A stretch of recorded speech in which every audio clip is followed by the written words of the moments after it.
Hello guys, welcome to Phoenix What If. So in this video, we will see, what if Naruto awakened as the king of curses in Jujutsu Kaisen and got a harem of cursed spirits? If you enjoy these kinds of stories, don't forget to show us some love by hitting the like button and subscribing to the channel. Your support means the world to us. Now, let's start the story. Chapter 1. The Crimson Bloom. The world, for a fragile moment, was kind.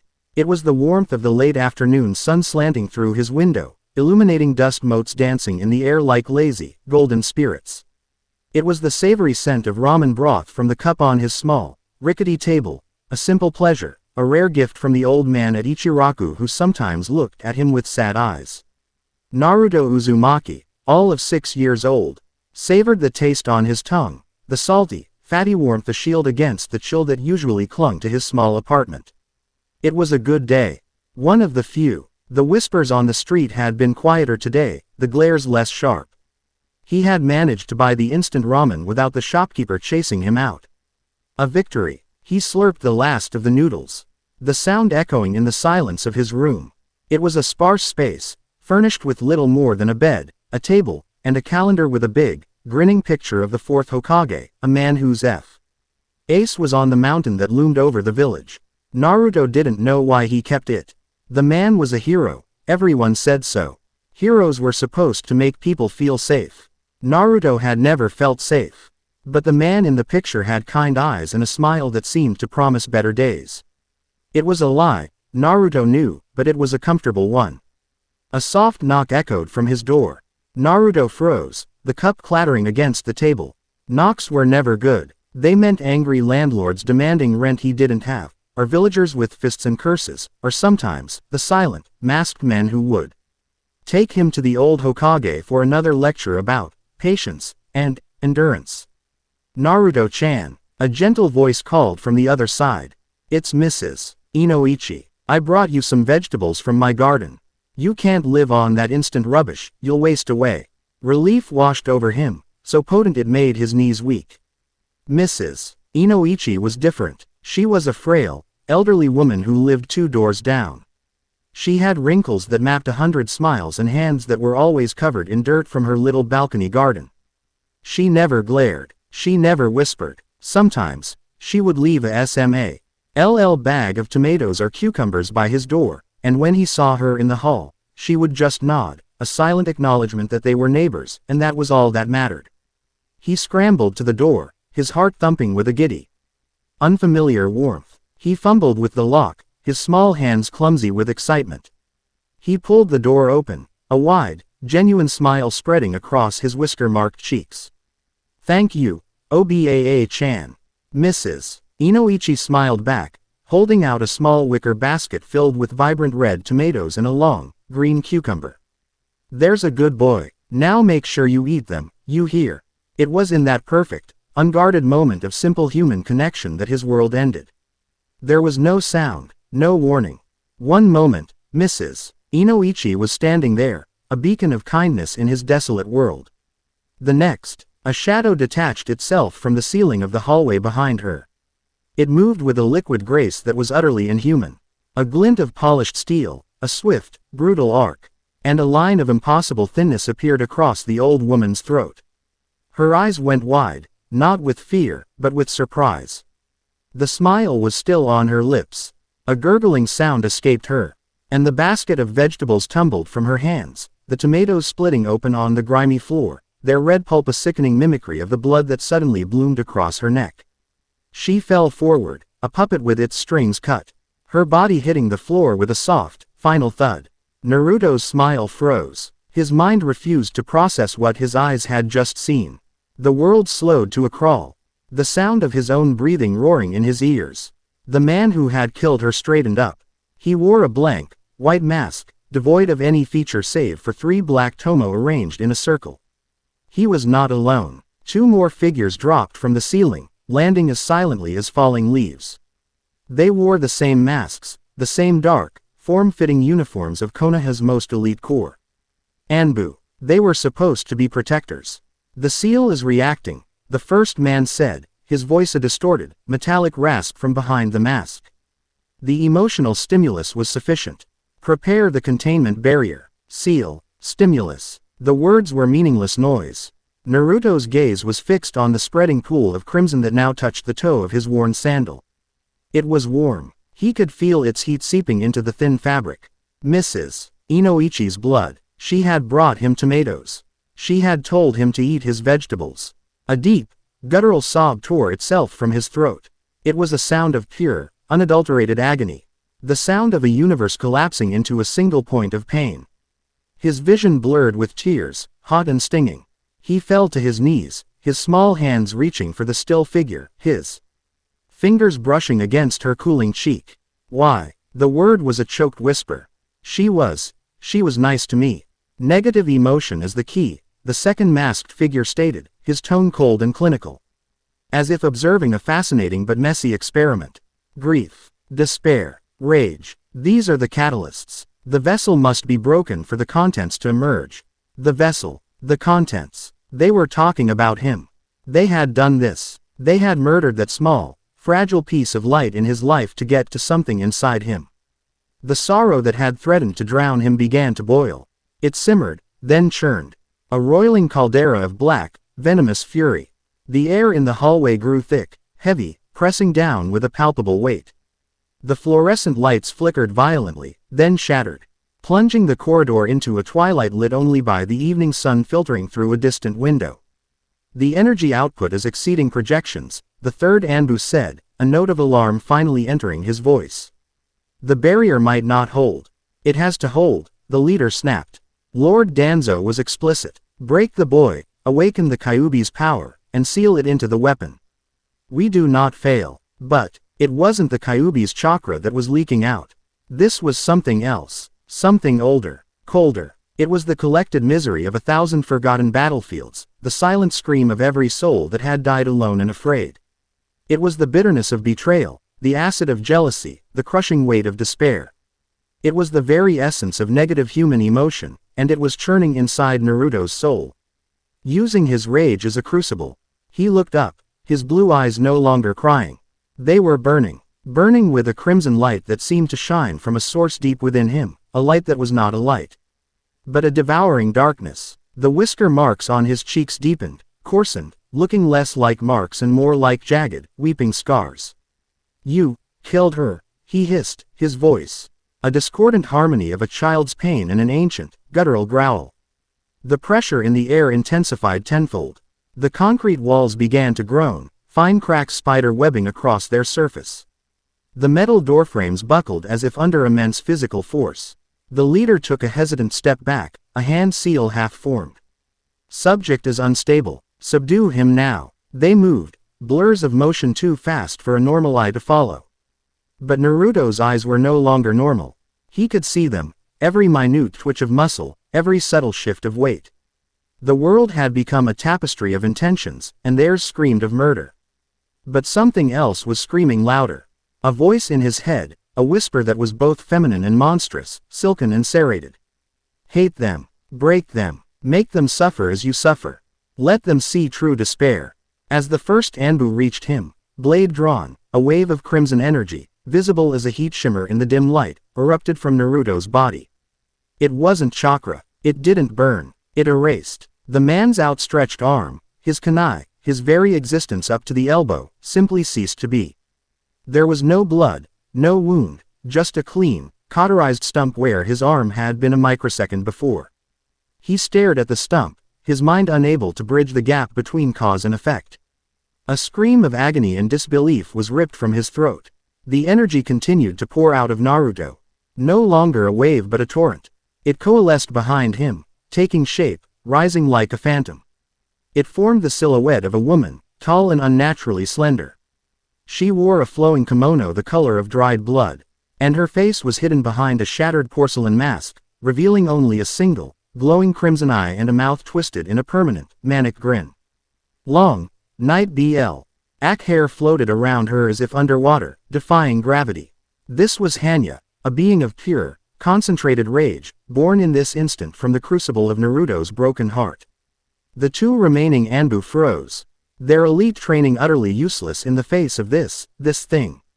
It was a cursed spirit, an entity born of human malice, but one of a magnitude they couldn't possibly comprehend. They were shinobi, masters of the physical and the spiritual. But this was something outside their cosmology. This was a fundamental law of reality asserting itself with lethal force. Let me show you what it means to lose everything. The voice whispered, and Hanya moved. She didn't run or leap. She flowed through the space between moments, appearing directly in front of the second assassin. He reacted on instinct, plunging a chakra-coated tanto towards her heart. The blade passed through her as if she were smoke. Her hand, pale and elegant with blood-red nails, gently cupped his masked face. Such fear, her voice echoed. Not through the air, but directly inside his mind. You reek of it. Let me give you a reason. His world dissolved. The grimy apartment hallway vanished, replaced by the charred, smoking ruins of Konoha. The bodies of his comrades, his family, his children, lay strewn amongst the rubble, their eyes wide and accusing. Above it all, a grinning moon with Naruto's face stared down at him. He screamed, a raw, mindless shriek of ultimate terror, clawing at his own mask, his own eyes, trying to tear the impossible vision away. He dropped his weapon, his mind utterly and irrevocably shattered. The leader, watching his subordinate collapse into a catatonic mess, finally understood the depth of his miscalculation. This wasn't the Kyuubi. This was a devil they had summoned from a hell they hadn't known existed. He abandoned the mission, his only thought to escape, to warn Lord Danzo. He formed a rapid series of hand seals for a body flicker technique. He was too slow. Naruto, still on his knees, turned his head. His crimson eyes met the tomo on the man's mask. The world twisted. The hallway elongated, stretching into an infinite, nauseating tunnel. The man felt his feet leave the floor as an unseen force lifted him into the air, his limbs pinned by an invisible pressure. You took her. Naruto's voice echoed down the impossible corridor, each word a hammer blow against his sanity. She was kind. Hanya drifted up to float beside the suspended Anbu leader. She tilted her head, her one visible eye glowing with malevolent curiosity. He thought to control a king by killing a pawn. She whispered in Naruto's mind. Such arrogance. A king's power is not a weapon to be wielded. It is a reality to be endured. Show him your reality, my king.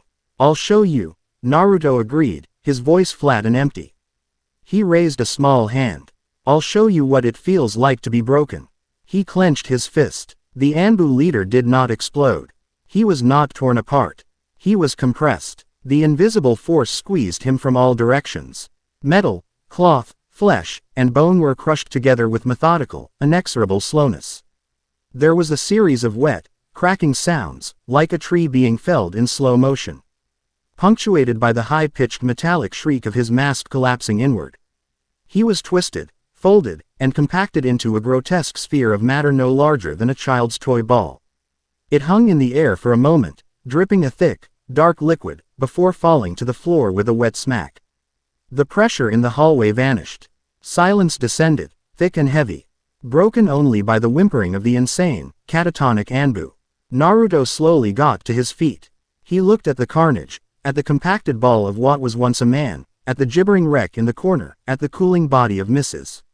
Inoichi. He felt nothing. The rage was still there, a roaring furnace in his core, but the grief had been burned away, leaving behind a cold, hard emptiness.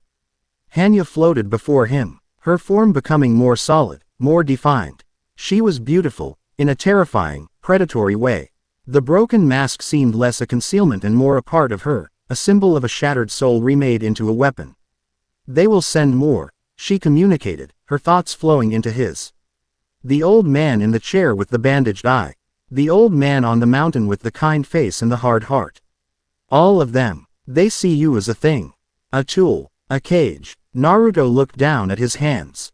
They were trembling. Not from fear, but from the sheer, raw power that thrummed beneath his skin. It felt like holding lightning in a glass jar.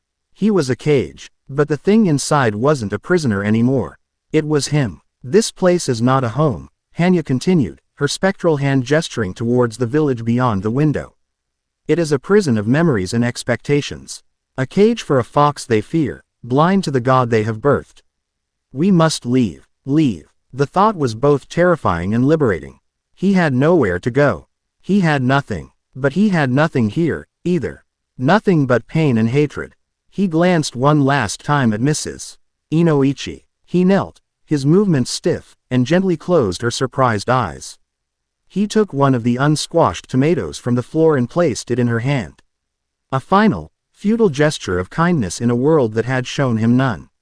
He stood up and turned his back on her, on the apartment. On his entire life. The whispers from the villagers, the glares, the loneliness, it all seemed so distant now, the concerns of a different person. A weak person. A child who had died in this hallway a few minutes ago. Where do we go? He asked, his voice raw. Away, Hanya replied, her form dissolving into crimson motes of light that flowed back into him, a comforting warmth against the cold emptiness. We will find others like me. Others born of sorrow and rage. The world is full of curses, my king. It is time they had a monarch to rally to. Footsteps and shouts echoed from the floors below. The village had finally noticed the disturbance. The cavalry was coming. Too late. Always too late. Without a backward glance, Naruto Uzumaki stepped to the window at the end of the hall. It overlooked a dark alleyway several stories down. He did not hesitate. He shattered the glass with a casual flick of his wrist and stepped out into the night air. He did not fall. He simply drifted down, landing in the alley with the silence of a predator. He melted into the shadows, a small boy with burning crimson eyes, leaving the village of his birth behind. Above him, on the mountain, the stone face of the fourth Hokage watched, its carved eyes seeming to follow him with a silent, stony regret. Naruto didn't look back. There was nothing there for him. The child who had wanted to be Hokage was gone, crushed into a crimson pulp along with his enemies. A new being walked in his place, a boy king with a crown of sorrow and a court of one, on a journey into a world far darker and more wondrous than he could ever have imagined. The age of shinobi had just lost its prophesied savior.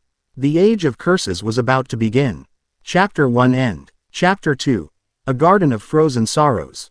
The world became a blur of green and brown, a frantic flight under the silent judgment of the moon. For weeks, Naruto ran. He was no longer a child of the village, he was a creature of the forest. A phantom moving through the deep woods that bordered the land of fire. Hunger was a familiar ache, but now it was a tool, sharpening his senses. Fear was a constant companion, but it was no longer the paralyzing terror of the helpless, it was the coiled alertness of the hunted. He learned to muffle the sound of his footsteps on dry leaves, to read the shifting moods of the wind, and to find shelter in the hollows of ancient trees. He was not alone. Hanya was a constant presence, a whisper in the back of his mind, a current of searing heat against the cold knot of emptiness in his chest. She was his guide, his weapon, his only confidant. They are searching, her thoughts would flow into his, sharp and clear.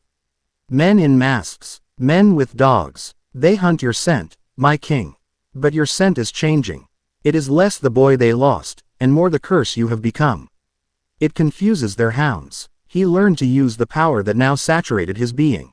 It was not chakra. He couldn't form the hand seals the academy had tried to drill into him. The energy wouldn't respond to such rigid structures.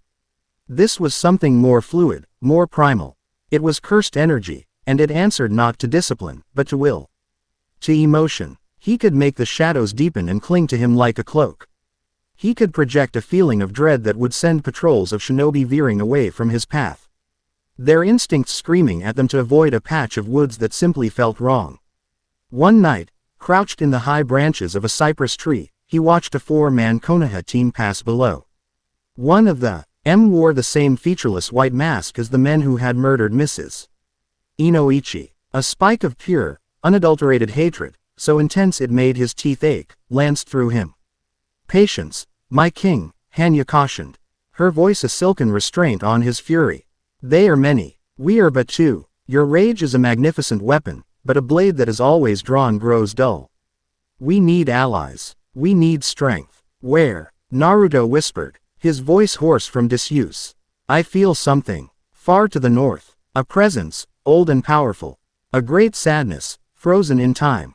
A sorrow so vast it has poisoned the very land. Where there is such deep and lasting feeling, there is power. We will go there. He obeyed without question. The concept of choice felt like a luxury from another life. His path was now one of instinct and survival. And Hanya's instincts were far sharper than his own. He turned north, leaving the familiar warmth of the land of fire behind. The forests grew sparser, the trees becoming gnarled and resilient.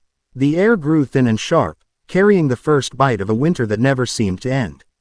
The vibrant green faded to the muted gray of rock and the stark white of snow. It took him another month of hard travel, stealing scraps of food from isolated cabins and sleeping in frozen caves, to reach the place Hanya had sensed. He stood on a high, wind-scoured ridge, looking down into a vast, circular valley. The sight stole the breath from his lungs, replacing it with air so cold it felt like swallowing shards of glass. The valley was a battlefield. Not the aftermath of one, but one still in progress, frozen in a single, impossible moment. An army of thousands, clad in ancient, unfamiliar armor, was locked in combat. Swords were raised mid-swing, spears were inches from chests, and the silent, screaming faces of the dying were all preserved in a thick, supernatural rime of ice. A perpetual, silent blizzard swirled through the valley, each snowflake a tiny, glittering needle of cursed energy. The entire place hummed with a profound and bottomless melancholy. It was a monument to loss, a kingdom of grief. This is it, Hanya murmured in his mind. A domain, not one created by a barrier, but one that has bled into the world itself. The spirit here, it is magnificent. As Naruto took his first step into the valley, the silent storm seemed to react. The wind picked up, whipping his ragged clothes and stinging his exposed skin. The frozen soldiers, little more than statues moments before, seemed to turn their heads, their icy eyes fixing on him. It was an illusion, he knew. But the feeling of being watched by 10,000 dead men was unnerving. "Show yourself," Naruto called out, his voice surprisingly loud in the muffling snow. He did not feel fear, only a strange sore tea of kinship with the sorrow that saturated the air. It was a different flavor than his own rage, but it came from the same wellspring of human pain. The air in the center of the valley began to shimmer. The falling snow coalesced, swirling into a vortex that solidified into a humanoid form. A woman emerged, as if carved from the blizzard itself. She was tall and impossibly elegant, clad in a pure, white kimono that seemed woven from frost. Her skin was pale as fresh snow, and her long, silvery hair drifted around her as if she were floating in an unseen current. Her eyes were a piercing, glacial blue, and they held the cold, weary calm of a winter that has lasted for centuries. She was beautiful, but it was the beauty of a frozen waterfall, majestic and utterly without warmth. This was Yuki Onna, a child, she said, her voice the sound of wind chimes in a graveyard. It was not a question, but a statement of dismissal. A loud, hot, angry little thing. You reek of rage. It is a vulgar emotion. It burns bright and fast. It has no place in my garden of sorrows. She is strong, my king, Hanya whispered, a current of agitated heat within him. Her power is as deep as the ice and as patient as death. I'm not here to fight, Naruto said, his eyes scanning the frozen tableau around them. I'm here because you are powerful. And I need power. Yuki Onna laughed, a sound like the cracking of a frozen river. You are not the first to seek my power. Sorcerers, curse users, ambitious fools, they come, and they become part of the scenery. She gestured with a slender hand, and Naruto saw, half buried in a snowdrift, the frozen figure of a man in the black uniform of a Jujutsu sorcerer, his face a mask of terror. They think to command me. They fail to understand. I do not command this place. I am this place. I am the final, collective sigh of every soldier who died on this forsaken ground. Their sorrow is my blood. Their memory is my bones. What could a child of fleeting anger possibly offer me? She saw him as an intruder, a disruption to her solemn vigil. Her challenge was not one of physical might. As she spoke, the ambient cursed energy of the valley began to press in on Naruto. It was a cold that did not attack the skin, but the soul. He felt the crushing weight of 1,000 dying moments, the despair of men watching their lives bleed out onto frozen earth, the bitterness of a cause long forgotten. It was a psychic assault of pure, undiluted grief, designed to snuff out the fire of his will and freeze his heart, turning him into just another statue in her collection. He staggered, a gasp escaping his lips as the cold pierced him. It was a tempting despair. It whispered of the futility of struggle, of the peace of surrender, of the sweet, quiet oblivion of giving up. He saw Mrs. Inoichi's face, her surprised, dying eyes. He felt the loneliness of his apartment, the sting of the villagers' hatred. The cold offered to numb it all, to encase it in ice until it no longer hurt. But Hanya was there. Her rage was a furnace in his core, a defiant inferno against the encroaching frost. Do not let her sorrow drown your rage. Fight her. Break her ice. Shatter her frozen toys and show her what true power is. For a moment, Naruto was tempted. He could feel his own cursed energy rising to meet the challenge, a crimson tide ready to boil this entire valley. He could incinerate the ice, reduce the frozen soldiers to steam and ash. He could force this spirit to submit. But then, he looked past Yuki Onna, at the faces of the soldiers. He saw not just the horror of their deaths, but the lives they had lived. He could almost feel the phantom warmth of the families they had left behind, the echoes of laughter in taverns, the weight of a farmer's hand on a plow. Their sorrow wasn't just about dying. It was about what they had lost. And in that moment, he understood. To destroy them would be to dishonor them. It would be the same violation the Anbu had committed against Mrs. Inoichi, erasing a life for the sake of power. He made a choice, not as a king of curses, but as Naruto Uzumaki. No, he said, and the single word was an act of defiance, not against Yuki Onna, but against Hanya's violent impulse. He relaxed his stance, letting the tide of his own power recede. He deliberately lowered his defenses, and let the full, crushing weight of the valley's sorrow wash over him. It was agony. He fell to one knee, his body shaking uncontrollably. He didn't fight the feelings. He accepted them. He let the despair of 10,000 dying men flow through him, acknowledged it, and endured it. Yuki Onna watched, her icy composure faltering for the first time.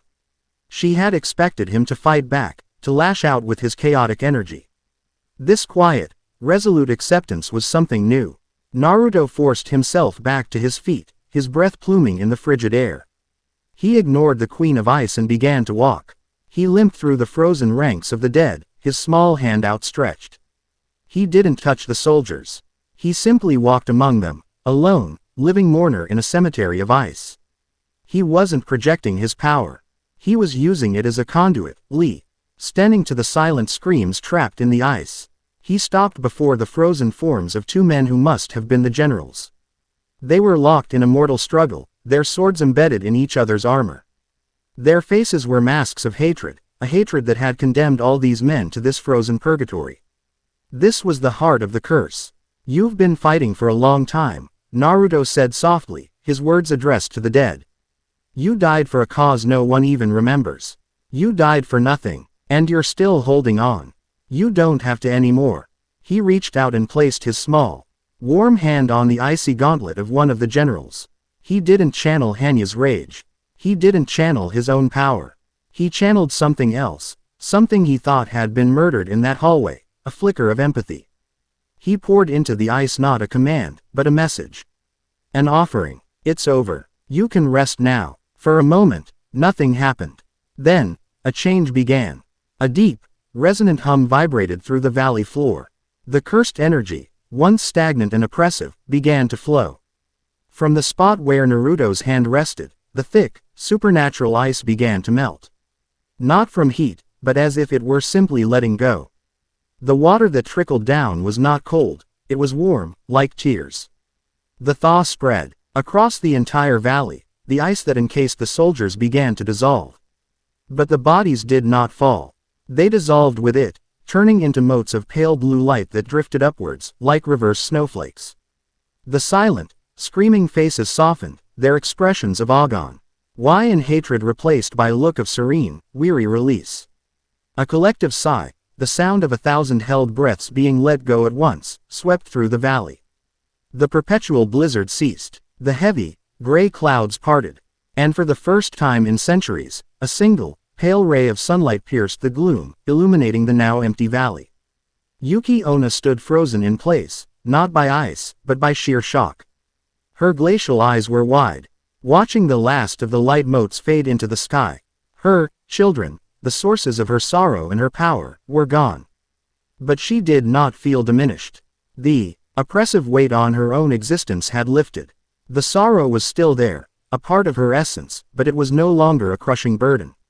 It was just a memory, poignant and bittersweet. Naruto had not destroyed her garden. He had set it free. He stood before her, small and shivering, drained from the effort. He had not dominated her. He had understood her. Slowly, gracefully, the ancient curse. The spirit of the frozen battlefield knelt. She lowered her head, her silver hair pooling on the damp, thawing earth. It was an act of fealty not born of fear or coercion, but of profound, undeniable respect.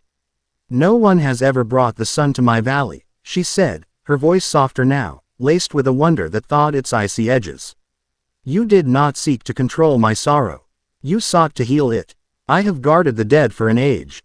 Perhaps it is time I served the living." She looked up, her piercing blue eyes meeting his crimson ones. "My power is yours, Naruto Uzumaki.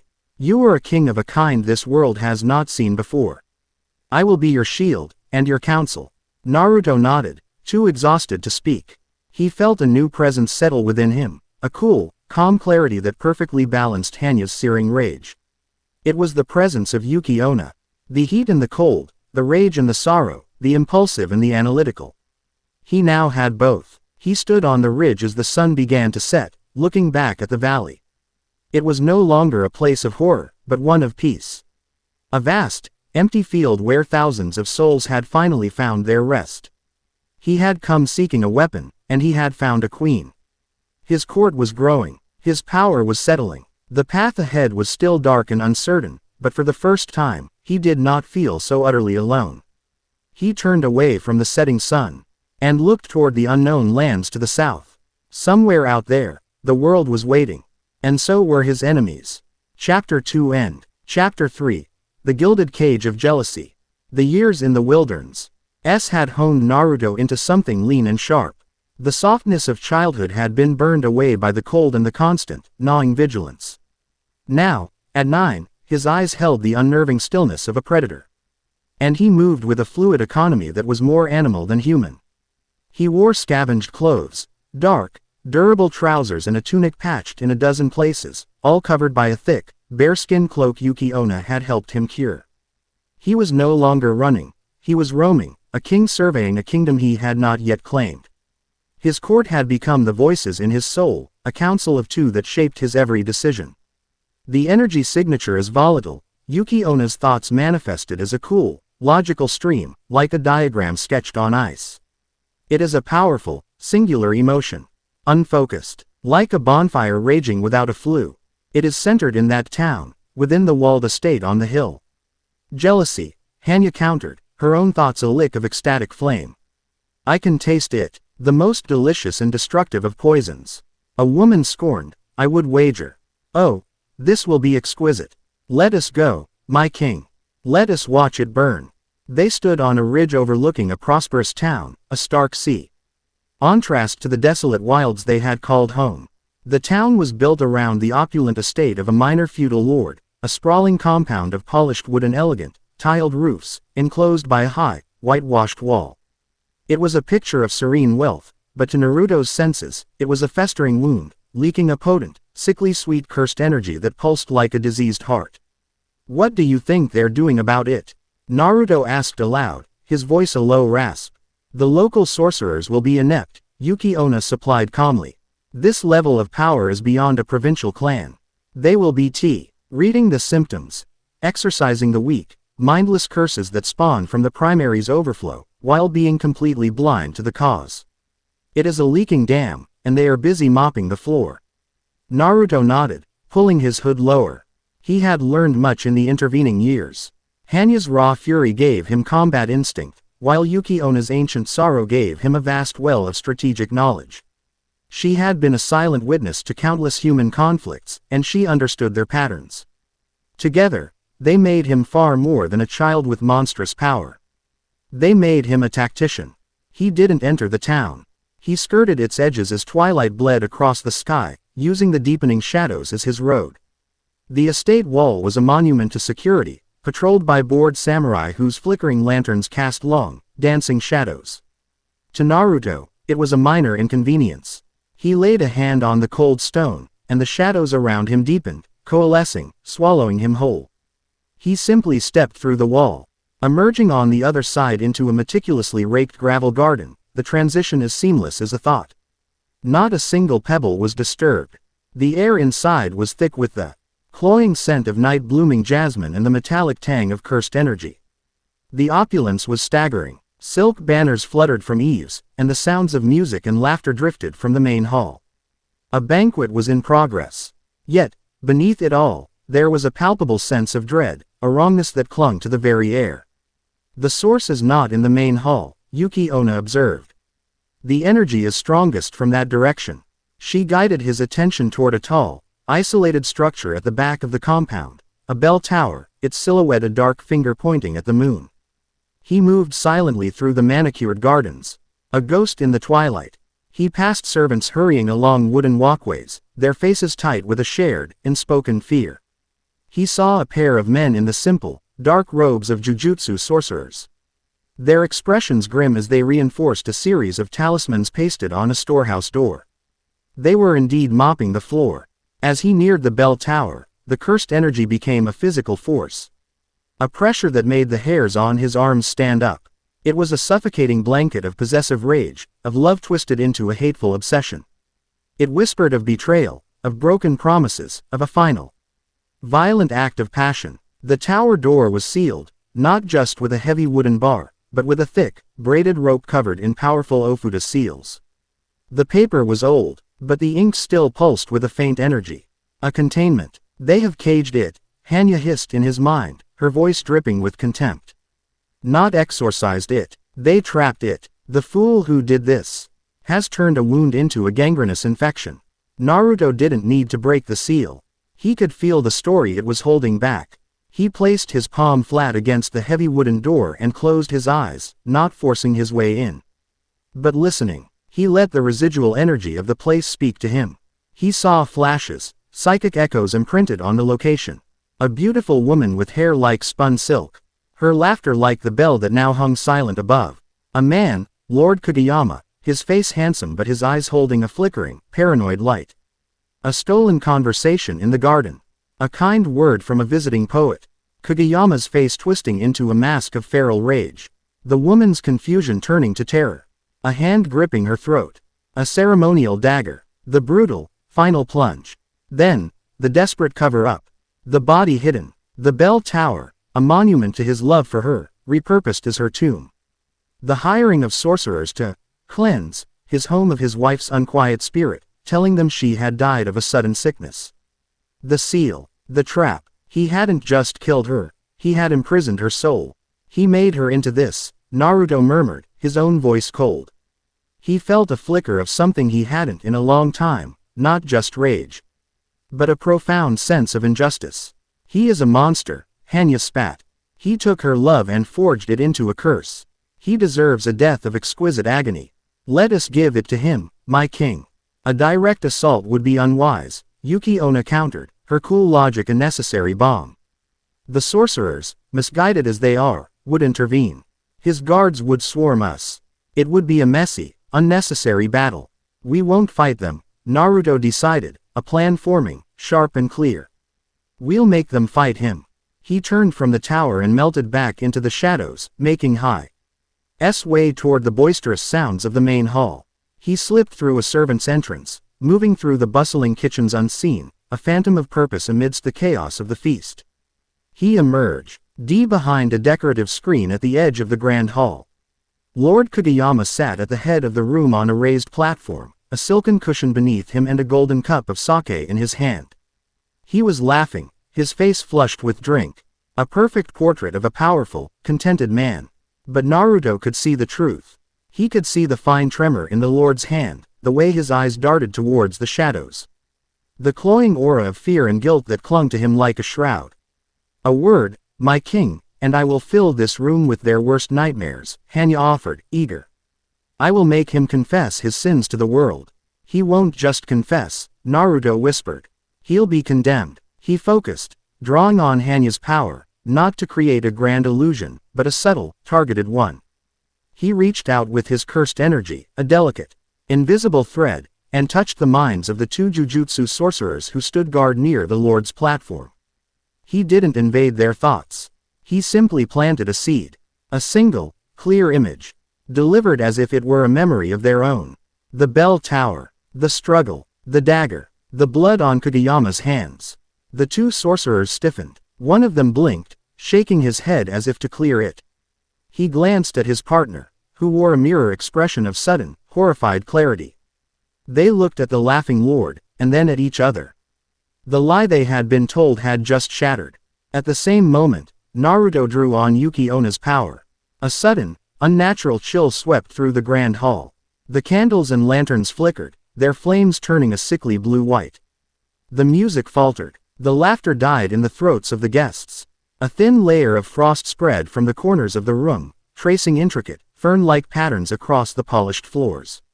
The oppressive, sorrowful presence of the frozen battlefield, muted and controlled, descended upon the feast. Lord Kageyama shot to his feet, his sake cup crashing to the floor. "What is this sorcery?" he roared, his eyes wide with genuine terror. He knew this feeling. It was the chill of his wife's lingering spirit, amplified 100-fold. "Lord Kageyama," the senior sorcerer said, his voice dangerously quiet. "The curse you hired us to contain, you lied about its origin." Kageyama's face went pale. "I don't know what you're talking about. It's the curse. It's growing stronger. Do something." "Oh, we will," the other sorcerer said, his hand already moving into a seal. "We're just going to change our target."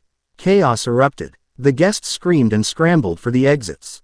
The samurai guards, loyal but confused, drew their katanas, forming a protective ring around their lord. The two sorcerers didn't hesitate. They were not high-level, but they were competent, and they were furious at having been deceived and used to perpetuate a desecration. While the hall descended into a whirlwind of shouting and clashing steel, Naruto slipped out, the perfect distraction in place. He moved with renewed purpose back to the bell tower. The sounds of battle from the main hall provided a symphony for his work. He stood before the sealed door once more. This time, he did not listen. He acted. He placed his hand on the thick, braided rope. Hanya's crimson energy, hot and corrosive, flowed from his palm. The ancient rope and the powerful Ofuda seals didn't just break, they sizzled, too. Turning to black ash and smoke in an instant. He tore the heavy bar from its brackets and threw the doors wide. A wave of pure, concentrated hatred washed out, a physical force that sent him stumbling back. The being that emerged was both beautiful and terrifying. It was Lady Asami, but transfigured by her rage. She was wreathed in an aura of ethereal, pale green fire. Her silken hair had become a writhing nest of snakes, and her lower body was that of a great, white serpent. This was Kiyohime, a dragon of jealousy born from a broken heart. Her blazing eyes, filled with centuries of pain, fixed on him. "Who are you?" she hissed, her voice a chorus of whispers and the crackle of flame. "It doesn't matter who I am," Naruto said, his voice steady, his crimson eyes meeting hers without fear. "He is in the main hall. His sorcerers and his guards are fighting each other. I have opened the cage. What you do now is your own choice." He had not come to exorcise her, to control her, or to bargain with her. He had come to offer her something she had been denied: justice. Agency. Understanding dawned in her spectral eyes, followed by a surge of unholy glee. She let out a shriek that was part woman, part serpent, part roaring flame. And slithered past him, a torrent of righteous fury. She moved with impossible speed, a blur of white scales and green fire, heading directly for the main hall. Naruto followed at a distance, a spectator to the final act of a tragedy he had orchestrated. He watched as Kiyohime burst into the room. The fighting stopped instantly. Samurai, sorcerers, and the Lord himself stared in abject horror at the magnificent, terrible being of vengeance that had been unleashed. Lord Kageyama screamed his wife's name, a plea mixed with terror. Kiyohime answered with a gout of her pale green, ethereal fire. It did not burn wood or silk. It consumed flesh and bone, turning two samurai who stood in her way into piles of fine, gray ash. She ignored everyone else, her blazing eyes locked on her murderer. The remaining guards broke and ran. The two sorcerers wisely stepped aside, recognizing a judgment they had no right to interfere with. Kiyohime coiled before her husband, her serpentine form towering over him. "You locked me in the dark," she hissed. "My love became a prison. Now, you will burn in the fire of what you created." His screams were short-lived as the green flames enveloped him. When they receded, nothing was left. Not even ash. He was simply gone, erased by the pure, focused hatred of the woman he had betrayed. With her vengeance complete, the roaring inferno of Kiyohime's power began to calm. The serpentine features softened, the green flames receded into a faint aura. She turned to look at Naruto, who stood in the doorway. She was still a cursed spirit, a being of immense power. But her purpose was gone. She was adrift. You freed me," she said, her voice now a melodic whisper. "Why? He deserved it," Naruto said simply. "And you deserved to be the one to give it to him." In that moment, he forged a bond with her more powerful than any command. He hadn't seen a monster to be slain. He had seen a wrong soul and given her a sword. To a being like Kiyohime, born of possessive love, such an act of validation was the ultimate seduction. She coiled gracefully, resting her head for a moment near his feet in an ancient gesture of fealty. "My vengeance is complete," she said, her form shimmering as it condensed, flowing into him like a river of warm light. Her presence joined Hanya's fire and Yuki Ona's ice, a possessive, fiercely protective warmth that promised to burn any who would dare harm him. "I am yours now, my king. I will be the flame that keeps you warm and reduces your enemies to cinders." As Naruto stood in the now silent, cavernous hall, he felt a new presence. It was not a curse. It was something else, something clean, pure, and utterly alien. He turned his head and looked out a large, shattered window towards the distant hills. Standing there, silhouetted against the moon, was a figure cloaked in white and gold. The being was featureless, radiating an aura of such absolute order and purity that it felt like a distortion of reality itself. It had no cursed energy. It had something else, something that felt like its polar opposite. Naruto couldn't see its face, but he could feel its gaze, and in that gaze was a cold, silent judgment. It had watched everything. It had seen him, a being of cursed energy, ally with curses to bring judgment upon a human. To the entity on the hill, this was not justice. This was chaos. This was a perversion of the sacred order. The figure watched for a moment longer, a silent condemnation passing between them, a promise of future conflict. Then, it simply vanished, fading like a mirage. "What was that?" Hanya asked, a rare note of unease in her thoughts. "Something old," Yuki Onna answered, her calm fractured. "Something that should not be." Naruto stared at the empty hill, the thrill of his victory soured by a new, chilling premonition. He had allies, he had power, he had purpose, and he had just made a new, and far more dangerous, enemy. Chapter 3 End. Chapter 4. Echoes of the Divine. The name, Kageyama, became a ghost story whispered in the halls of power. A prosperous lord, his entire estate, and 2 registered jujutsu sorcerers, all gone. Not defeated, not exorcised. Erased. The initial reports were a chaotic mess of conflicting testimonies from terrified servants and panicked guests.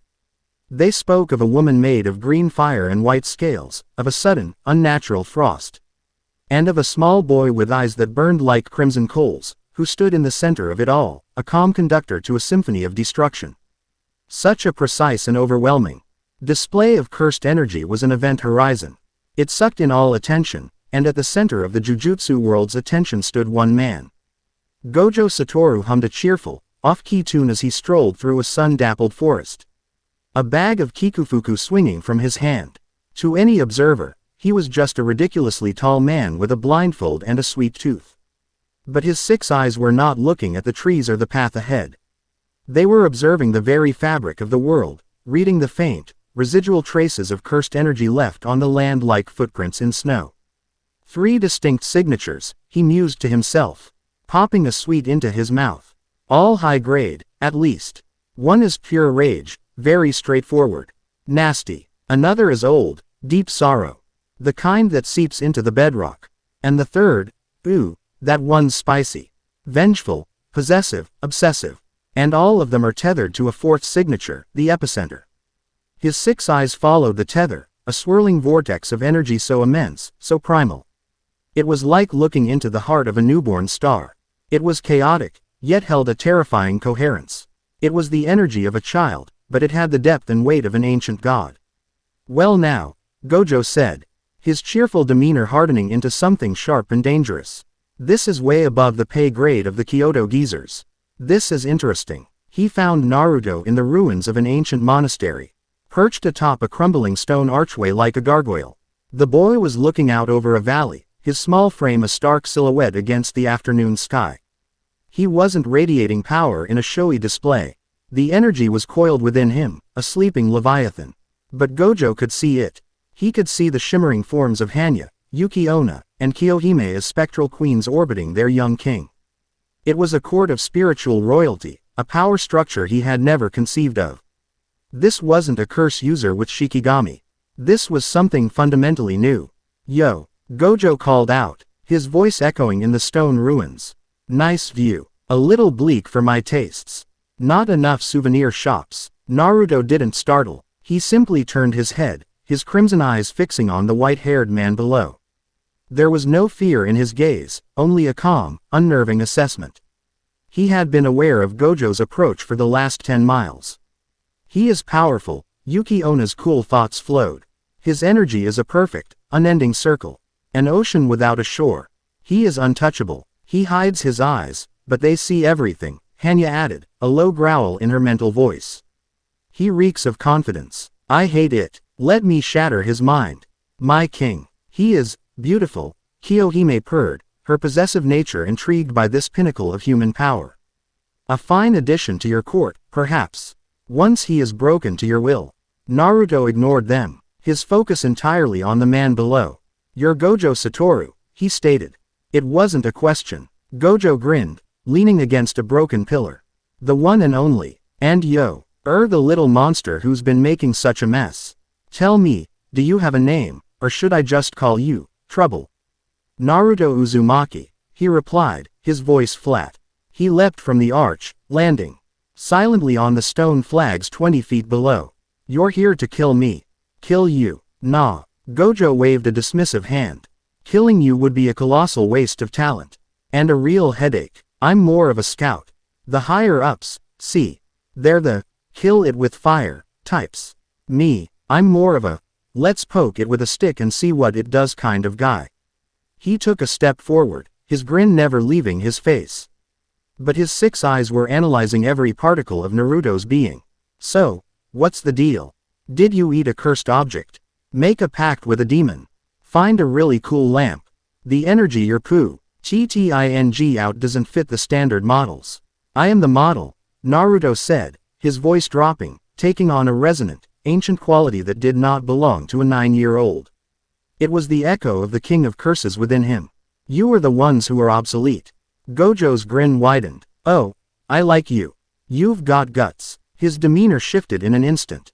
The playful air vanished, replaced by an intense tie that dropped the ambient temperature by several degrees. "But guts don't mean much when you can't land a punch. Let's see what you've got, Naruto Uzumaki. Show me this new model." The spar began without another word. Gojo didn't move from his spot, simply stood there, radiating an aura of absolute inviolability. Naruto moved first. He was a blur of motion, closing the distance instantly, his small fist cocked back. Wreathed in Hanya's crimson cursed energy, he threw the punch with enough force to shatter granite. His fist stopped. It hung in the air, a single, frustrating inch from Gojo's smiling face. Ah, Gojo tutted. "Rule number 1 of fighting me, you can't touch me. This is infinity. The closer you get, the slower you go. It's the convergence of an infinite series. You'll never actually reach me." Basic stuff, really. Naruto didn't waste time on a second attempt. He backed off, his eyes narrowed in thought. "He manipulates the space between you," Yuki Onna analyzed. "A direct physical assault is impossible. A projectile would suffer the same fate." "Then we won't attack the space," Naruto murmured. "We'll attack the man inside it." He closed his eyes. "Hanya, break his mind." A wave of invisible, psychic force erupted from Naruto. It wasn't a physical attack. It was a projection of pure, undiluted malice, an illusion woven from the raw essence of rage. For the first time, Gojo's smile faltered. His 6 eyes allowed him to perceive cursed energy in infinitesimal detail, but this was different.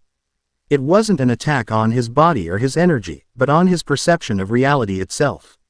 The world around Gojo warped. The serene ruins became the blood-soaked streets of Shibuya, filled with the bodies of his students, his friends. It was a vision of his greatest fears. A psychological strike of stunning precision. Impressive, Gojo said, his voice tight. The illusion flickered, the edges wavering as his 6 eyes processed and dissected the cursed energy creating it. He was pouring a tremendous amount of his own energy into reinforcing his perception, filtering out Hanya's attack. You found a seam, attacking the senses. But my senses are a little more robust than you think. The illusion shattered, the ruins returning to normal. It had lasted less than 3 seconds, but it had forced Gojo to actively defend himself. Naruto was already transitioning to the next phase of his attack. As Hanya's illusion faded, he drew on Yuki Onna. The air did not grow cold. It simply became cold. There was no wave of frost, no gust of icy wind. The very concept of heat was being systematically erased from the area around Gojo Satoru. The moisture in the air flash froze into crystalline dust. The stone beneath his feet groaned and cracked, subjected to the impossible strain of a sudden drop to absolute zero. This, too, was an attack infinity struggled with. It wasn't an object moving through space, it was a change in the state of the space itself. Gojo was forced to flare his own cursed energy, creating a bubble of warmth around himself, a constant, draining effort to keep the molecules of his own body from ceasing their vibration. Okay, this is getting expensive, Gojo admitted, a bead of sweat tracing a path down his temple despite the impossible cold. He couldn't stand on the defensive forever. It was time to show the kid what real power looked like. My turn. Cursed technique reversal. Red. A small, crimson orb, no bigger than a marble, manifested at his fingertip. It pulsed with a terrifying repulsive force, warping the light around it. But before he could unleash it, Naruto played his final card. Kyohime. A torrent of ethereal, pale green fire erupted from Naruto's body, not aimed at Gojo, but around him. It formed a swirling vortex, a serpent of vengeful flame that did not burn the stone or the air. It was a conceptual attack. It was a physical manifestation of jealousy's power to consume and erase that which it cannot have. It was aimed not at Gojo's body, but at the cursed technique that protected him. It sought to erase the concept of infinity itself.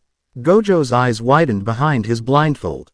He could see it. He could say, the emerald flames licking at the edges of his flawless defense, causing the space to shudder and warp.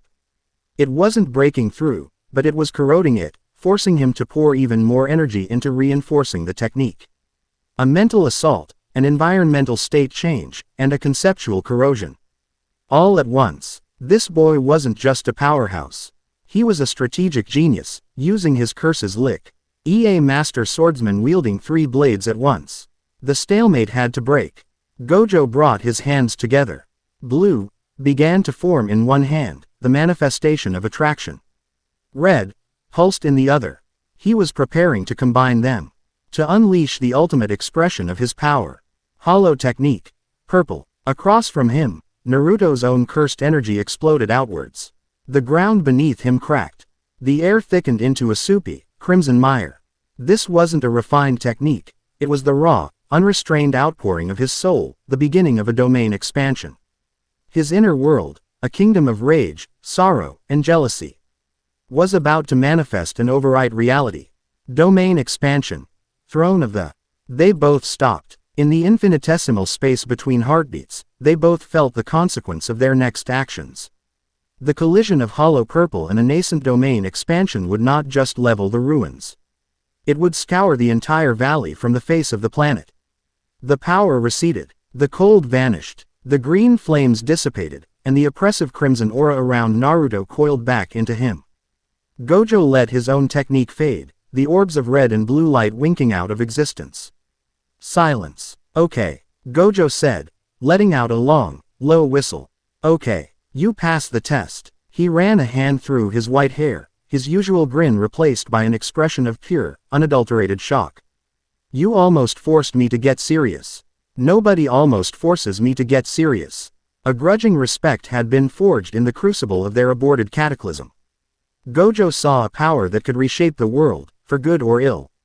Naruto saw a limit, a ceiling of power so high it was practically in orbit, but a limit he could now comprehend, and perhaps, one day, surpass. So, here's the new deal, Gojo said, his tone shifting.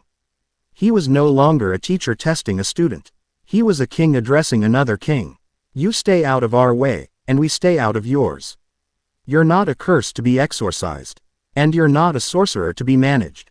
You're a third thing, a new player. As long as you don't start indiscriminately slaughtering civilians, I will personally ensure Jujutsu High leaves you the hell alone. Deal. Naruto nodded slowly. Deal. It was more than he could have hoped for. A truce. A space to grow. Gojo gave him a final, searching look. Be careful, kid. Power like you. RS. It doesn't just attract attention from people like me. It rings a dinner bell for things that are much, much older. He turned and began to walk away, his hands shoved in his pockets. See ya around, your majesty. He vanished in a flicker of movement, his cursed energy signature disappearing from the area. For a moment, Naruto allowed himself to relax.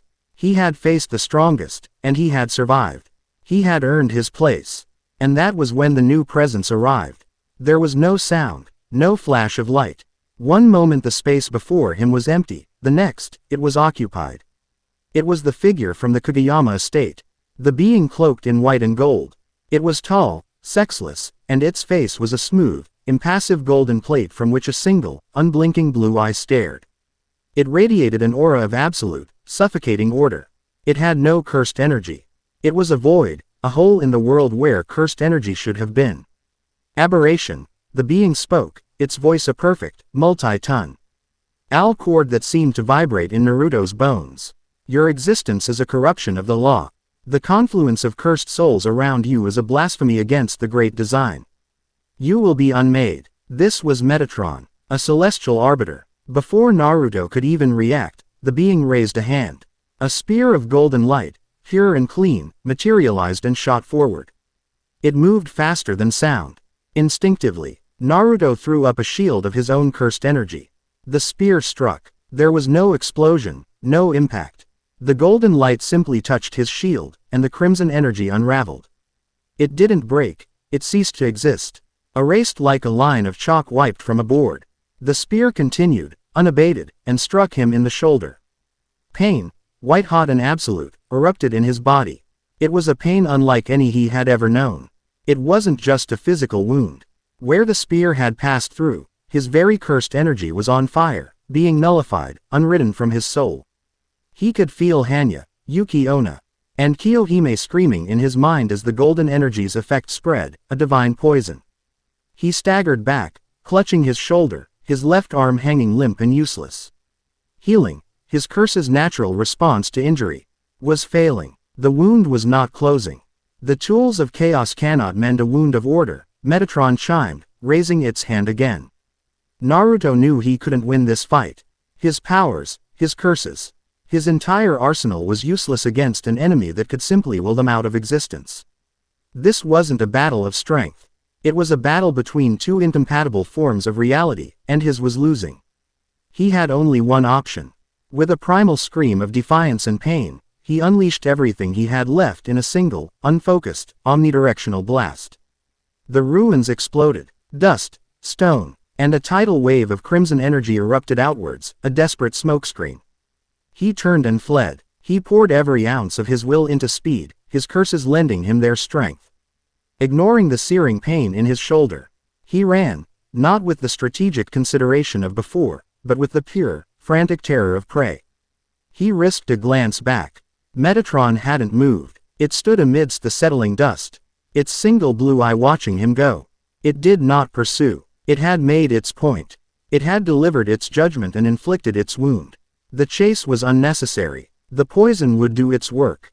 Naruto pushed himself harder, disappearing into the darkening woods, a wounded king fleeing from a god he didn't know existed. The truce with the sorcerers felt like a hollow victory now. He had a new enemy. One against whom his power was meaningless. He needed answers. He needed a weapon to fight a god. And for that, he would have to seek out beings even older and more hidden than the Jujutsu world itself. Chapter 4 End. Chapter 5. The Forbidden Archives. Pain was a new language, and Naruto was becoming a fluent speaker. It was not the clean, sharp pain of a cut or a broken bone. A language his body knew how to answer with the slow mending of flesh. This was a deeper grammar of agony. The golden wound in his shoulder, inflicted by the being called Metatron, did not bleed. It shone with a faint, internal luminescence, a star of divine poison embedded in his soul. It did not heal, it unwrote. He could feel it in the connection to his curses. Hanya's rage, once a roaring furnace, now felt like a guttering candle in a gale, her whispers strained and shot through with static. Kiyohime's possessive fire felt choked, her ethereal flames sputtering against the cold, absolute law of the wound. Yuki Ona's ancient sorrow was the most resilient, her calm clarity a small, frozen island in a sea of corruption, but even she was frayed, her thoughts laced with a deep, chilling concern. He had run for a week, pushing his body to its absolute limit, a frantic, desperate flight into the deepest, most inaccessible mountain ranges he could find. He finally collapsed in a network of limestone caves, a hidden world of dripping water and profound silence. He lay on the cold stone floor, his breathing shallow, the faint golden light from his shoulder casting dancing shadows on the damp walls.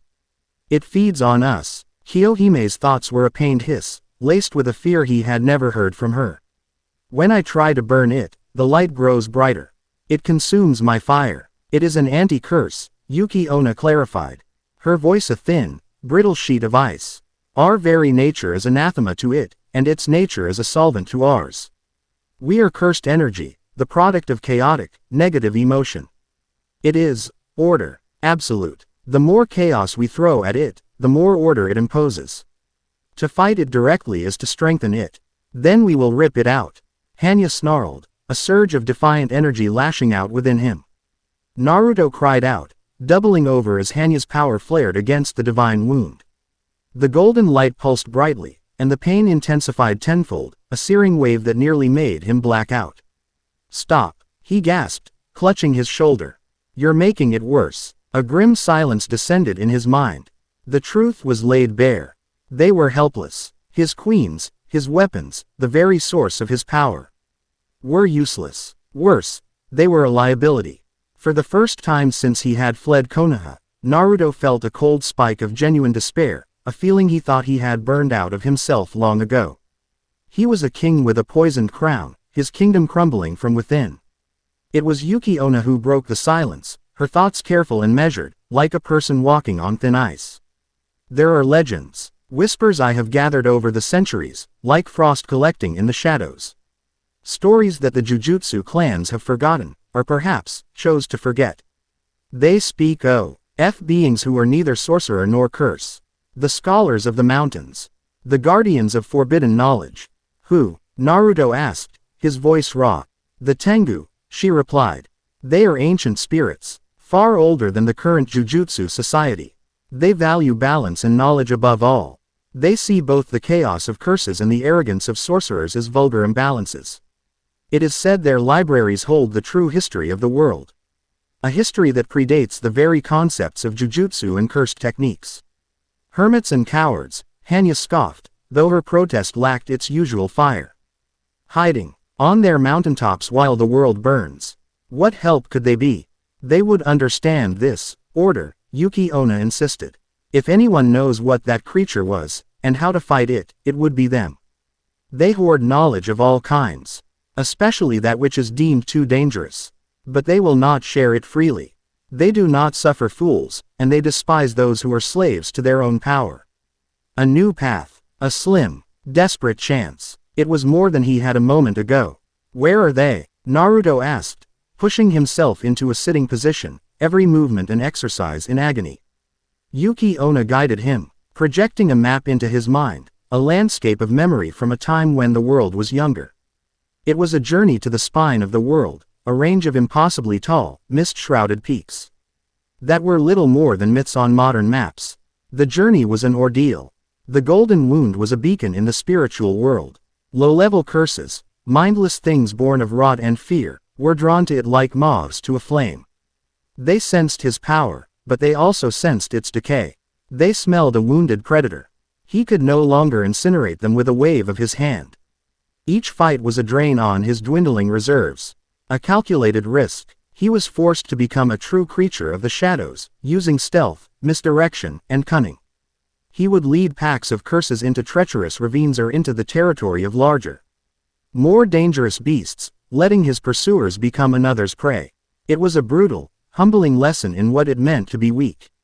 After 2 weeks of grueling travel, he arrived. The air grew thin and bitingly cold. The trees gave way to bare, jagged rock that tore at his clothes and skin. He climbed into the clouds themselves, a swirling gray world where up and down had no meaning. This was the Tengu's domain. He emerged onto a high plateau, a clearing of stark, windswept rock. He was not alone. Standing on boulders around the perimeter of the clearing were 3 figures. They were humanoid, but tall and wiry, with the fierce, proud faces of birds of prey. Their skin was the color of weathered stone, and great, black wings were folded against their backs. They wore the simple, austere robes of ascetic monks. Tengu, the one in the center, who stood on the highest rock, had a long, prominent nose and eyes that glittered with ancient, impatient intelligence. He carried a simple wooden staff, but it hummed with a power that made Naruto's curses shrink back. "King of Curses," the Tengu leader said, his voice like the grinding of stones. "You are far from your hunting grounds, and you bring a foul stench with you. The stink of chaos, and the sterile poison of the law." The Tengu's eyes were fixed not on Naruto, but on the glowing wound in his shoulder. They recognized it. "I need your help," Naruto said, his breath fogging in the cold air. "I need knowledge. Knowledge is not given, it is earned," the Tengu boomed. "You are the epitome of imbalance. A child playing with the primordial fires of emotion. You command rage, sorrow, and obsession. They are your crutches, and they have led you to be crippled by your opposite. Why should we aid a broken paradigm? Because that opposite is coming for everyone," Naruto countered, his voice steady despite the pain. "The being that did this to me, it won't stop with me. It called my existence a corruption. How long before it decides your existence is one as well?" The Tengu leader was silent for a long moment, his sharp eyes scrutinizing Naruto. He saw the pain, the exhaustion, but he also saw the unyielding core of defiance. "You have a serpent's tongue, for a whelp. Very well, your worth will be tested. I am Sojobo, elder of this mountain. If you wish for our knowledge, you must prove you are more than the sum of the chaotic spirits you cage within your soul.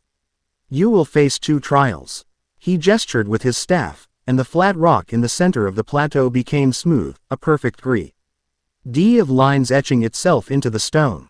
A go board, 2 bowls, one of black stones and one of white, materialized beside it. "This is the first trial. A test of intellect," Sojobo declared. "Defeat me. Prove that you possess a mind capable of strategy, not just brute force." Naruto sat, his legs crossed, before the board. Go. He knew the rules, barely. It was a game he'd seen old men play in parks in Konoha, a lifetime ago. "This is a battle of influence, not annihilation." Yuki Ona's voice was a clear, calm whisper in his mind, a welcome relief from the pain. "He will play aggressively, seeking to overwhelm you. Do not meet his force with force. Yield territory to gain a greater advantage. Let him think he is winning. The goal is not to capture his stones, but to build a more enduring structure." The game began. Sojobo's plays were swift, powerful, and decisive, each stone placed with the sharp rap of a striking beak. He built powerful walls, claimed vast sections of the board, his strategy one of overwhelming dominance. Naruto, guided by Yuki Ona's centuries of observation and his own nascent strategic mind, played a different game. His stones were placed quietly, almost randomly. He gave up corners. He allowed Sojobo's groups to live. He sacrificed his own stones to create weaknesses in his opponent's seemingly impenetrable formations. To the other Tengu, it looked like a massacre. But Sojobo's brow was furrowed. He saw the pattern. The boy wasn't playing to win territories, he was playing to control the flow of the entire game. Every piece Naruto sacrificed was a seed, subtly shaping the battlefield for the final act. Hours passed. The sun began to set, casting long, winged shadows across the plateau. The board was nearly full. Sojobo's territory was vast, but it was hollow. Naruto's smaller. Scattered groups were all connected by an invisible, intricate web of influence. With a final, quiet placement, Naruto placed a single white stone in the heart of Sojobo's largest formation. The move seemed insignificant, but it was the key. It killed the entire group, a catastrophic collapse of the Tengu's power.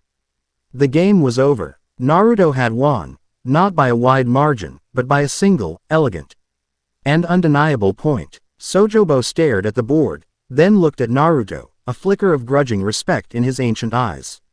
You see the larger pattern. A rare trait. But, a sharp mind can still be a slave to a dark heart. The second trial awaits. He led Naruto away from the plateau and into a vast cavern, its walls lined with thousands of mirrors of all shapes and sizes. They were made of polished obsidian. And they did not reflect the light. They seemed to absorb it. These are the mirrors of the soul, Sojobo explained. They will show you not your face, but your truth. They will reflect your power back at you, showing you the future your heart desires. Endure it, master it. If it masters you, the mirrors will shatter, and so will your mind. You will be cast from this mountain as a babbling wreck. Quote, Naruto stepped into the center of the cavern. The moment he did, the mirrors came to life. In one, he saw Hanya's desire. The world was wreathed in crimson flames. Konoha was a smoking ruin. And he sat on a throne of skulls, the masked faces of the Anbu who killed Mrs. Inoichi at his feet. He was a god of vengeance, and the world bowed to him in terror. The vision promised absolute retribution. It was tempting. In another mirror, Kiyohime's desire was reflected. He stood with Gojo Satoru at his side, not as an equal, but as a loyal, broken servant. Every powerful being he encountered was added to his collection, their wills subsumed by his own. He was a king of hearts, a master of all he surveyed, and he was never, ever alone. The vision promised an end to loneliness. A third mirror showed Yuki Ona's deepest wish. The world was frozen, silent, and peaceful. All conflict, all messy emotion, was encased in a perfect, eternal sheet of ice. He stood at the center of it all. Not as a king, but as a silent god of a silent world, free from the pain of strife forever. The vision promised peace. He felt the pull of each vision, the seductive whisper of his own curse's desires. But then, the pain in his shoulder flared, and a new vision appeared in the largest mirror directly before him. It reflected the golden, impassive face of Metatron. You see, the Arbiter's chord-like voice echoed in the cave, a voice only he could hear. Their desires are all paths to ruin. Vengeance, possession, oblivion. This is the nature of chaos. This is the blasphemy of your existence. Surrender. Accept the law. Be unmade. It is the only true peace. The whisper of the Arbiter was the most seductive of all. It promised an end to the pain, an end to the struggle. It was the temptation of ultimate failure. Naruto closed his eyes. He saw Mrs. Inoichi's smile. He felt the simple warmth of the ramen cup in his hands. He remembered that one, perfect moment of kindness. That was the world he had lost. The worlds in the mirrors were just prisons of a different design. No, he said, his voice quiet but firm in the echoing cavern. He looked at Hanya's mirror. Vengeance is an empty meal. I won't burn the world for one woman's memory. He turned to Kiyohime's. I don't want servants. I want allies. He faced Yuki Ona's. And peace without life is just a pretty tomb. He finally looked at Metatron's reflection, his crimson eyes burning with a defiant light. And I will never surrender. He accepted the darkness within his curses. He accepted their rage, their sorrow, their jealousy. They were a part of him. But he would not be their slave. And he would not be erased by a god of empty order. He was Naruto Uzumaki, and he would choose his own path. As he spoke his defiance, the images in the mirrors wavered and faded, returning to polished, black obsidian. He had faced his own soul, and he had not flinched. Sojobo stood in the entrance, his expression unreadable. You are not what I expected, Naruto Uzumaki.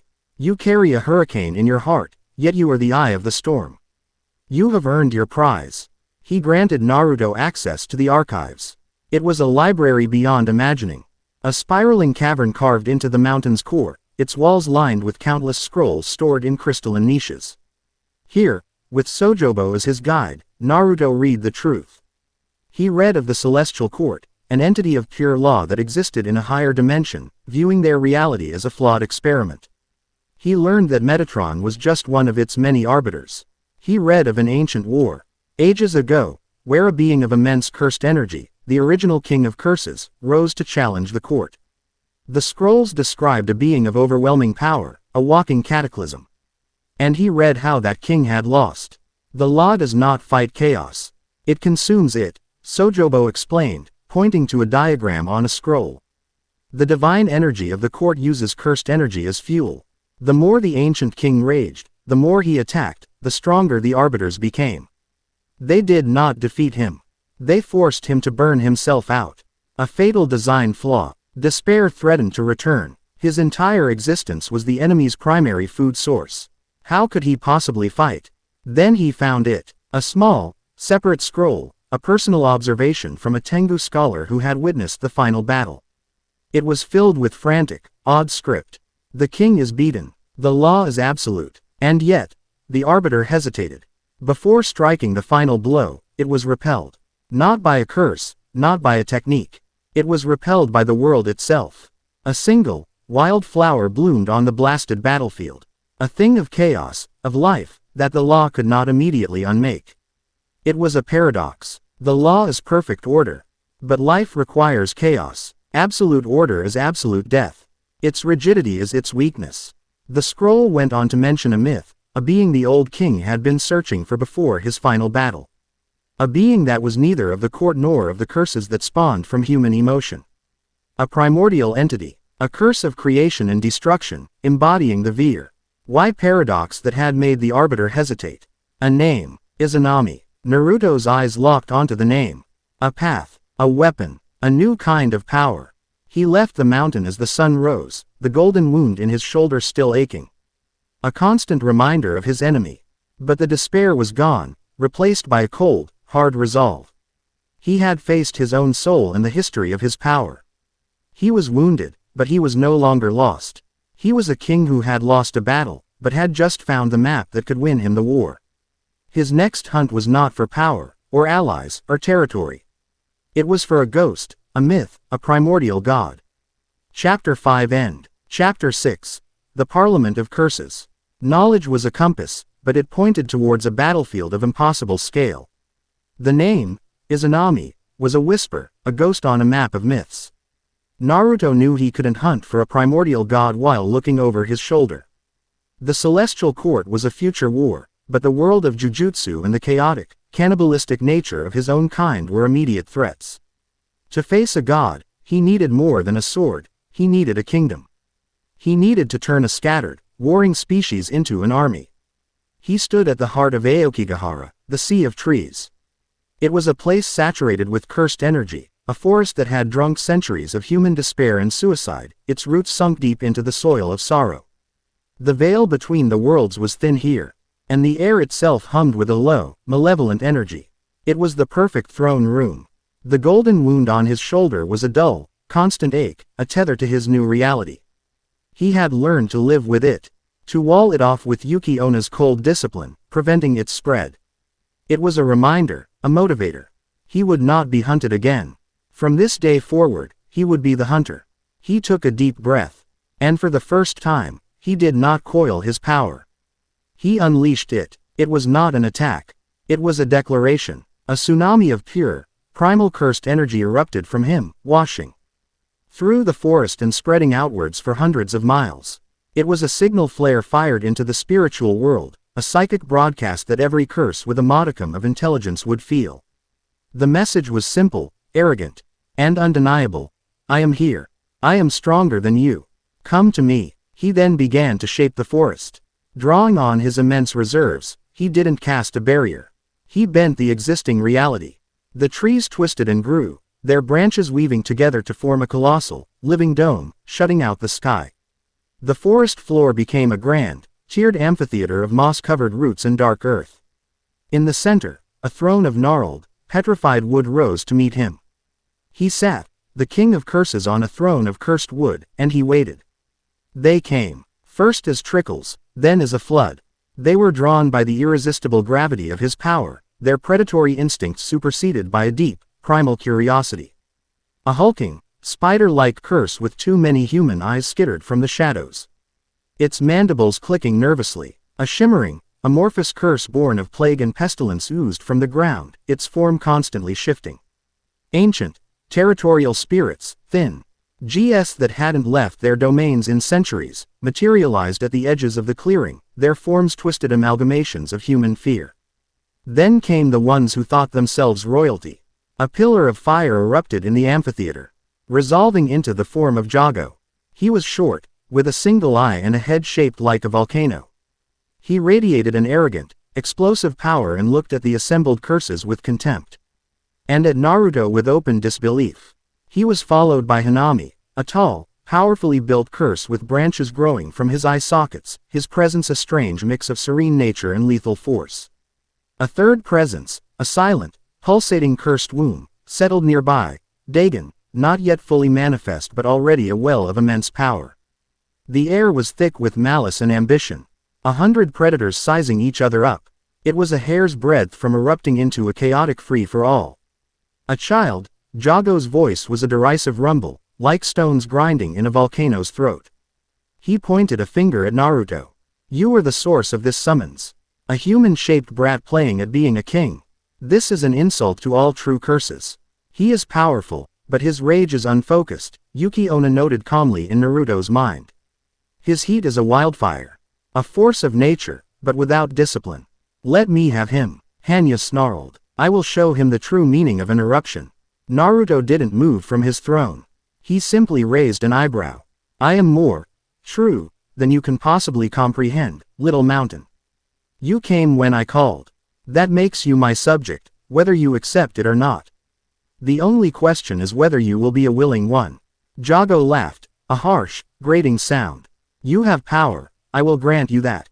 But you have the soft flesh and the fleeting emotions of a human. Curses are the true inheritors of this world. We are born of the earth's negative emotions, not the frailties of a single life. He stomped his foot, and the ground cracked, veins of magma glowing in the fissures. I will burn the insolence from you and take this power for myself. Before Jago could launch his attack, Naruto acted.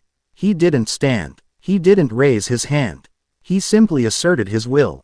The world dissolved. The forest, the amphitheater, the assembled curses, it all vanished, replaced by an infinite, gray expanse under a bleeding, crimson sky. They were all standing on a floor of polished obsidian. And at its center was the same petrified wood throne, now impossibly large, a monument of despair. This was not a domain expansion, a rigid technique that trapped its targets. This was a domain assertion. He had pulled them all into a manifestation of his own soul, his inner world. The assembled curses froze, a collective gasp of shock rippling through them. Even Jago and Hanami were stunned into silence. To cast a true domain expansion was the pinnacle of Jujutsu. But to impose one's inner reality on so many powerful beings, with such casual, effortless grace, this was not the work of a sorcerer or a curse. This was the work of a god. You were saying something about soft flesh. Naruto's voice echoed from all directions at once, imbued with the authority of this new reality. Jago, recovering his pride, let out a roar of defiance. A parlor trick. You cannot hold us all here. He unleashed his power, not at Naruto, but at the reality itself. A massive volcano erupted from the obsidian floor, spewing a tidal wave of molten rock and superheated ash towards the throne. Naruto watched it come, his expression one of utter boredom. He gestured lazily with one hand. From behind his throne, Yuki Onna manifested, a spectral queen of ice. She did not create a shield. She simply breathed out. A wave of absolute zero washed over the eruption. The fire, the ash, the very concept of heat was extinguished. The volcano and the lava flow were flash frozen into a brittle, black glass statue, a monument to Jago's failed rebellion. Heat is just the agitation of particles, Naruto said, his voice laced with the chill of Yuki Onna's wisdom. A chaotic, inefficient form of energy. You are a candle raging against a blizzard. Humiliated and furious, Jago charged, deciding on a direct physical assault.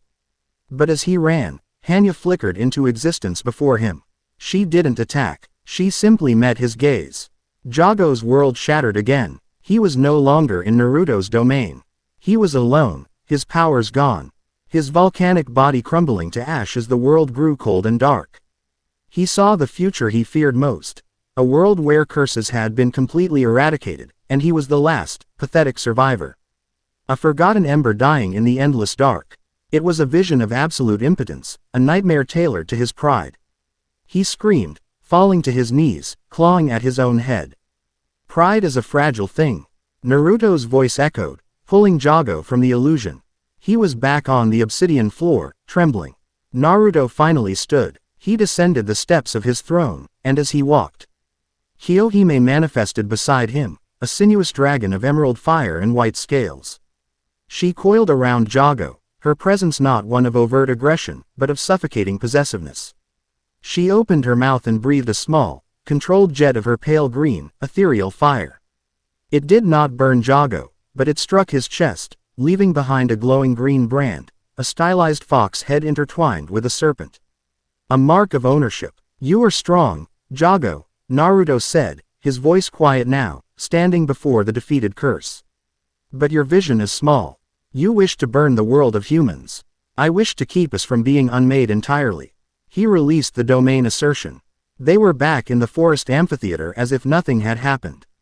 The frozen volcano, the brand on Jago's chest, and the memory of absolute domination were the only proofs of what had just occurred. Jago touched the brand on his chest, then slowly, hesitantly, knelt. Hanami, who had watched the entire exchange with a calm, analytical eye, also inclined his head in a gesture of respect. The rest of the curses, seeing the most powerful among them so utterly and completely dismantled, bowed as one. There were no more challenges. You have our attention, Hanami said, his voice a rustle of leaves.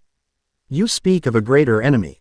Naruto returned to his throne and addressed his new, terrified, and captivated parliament.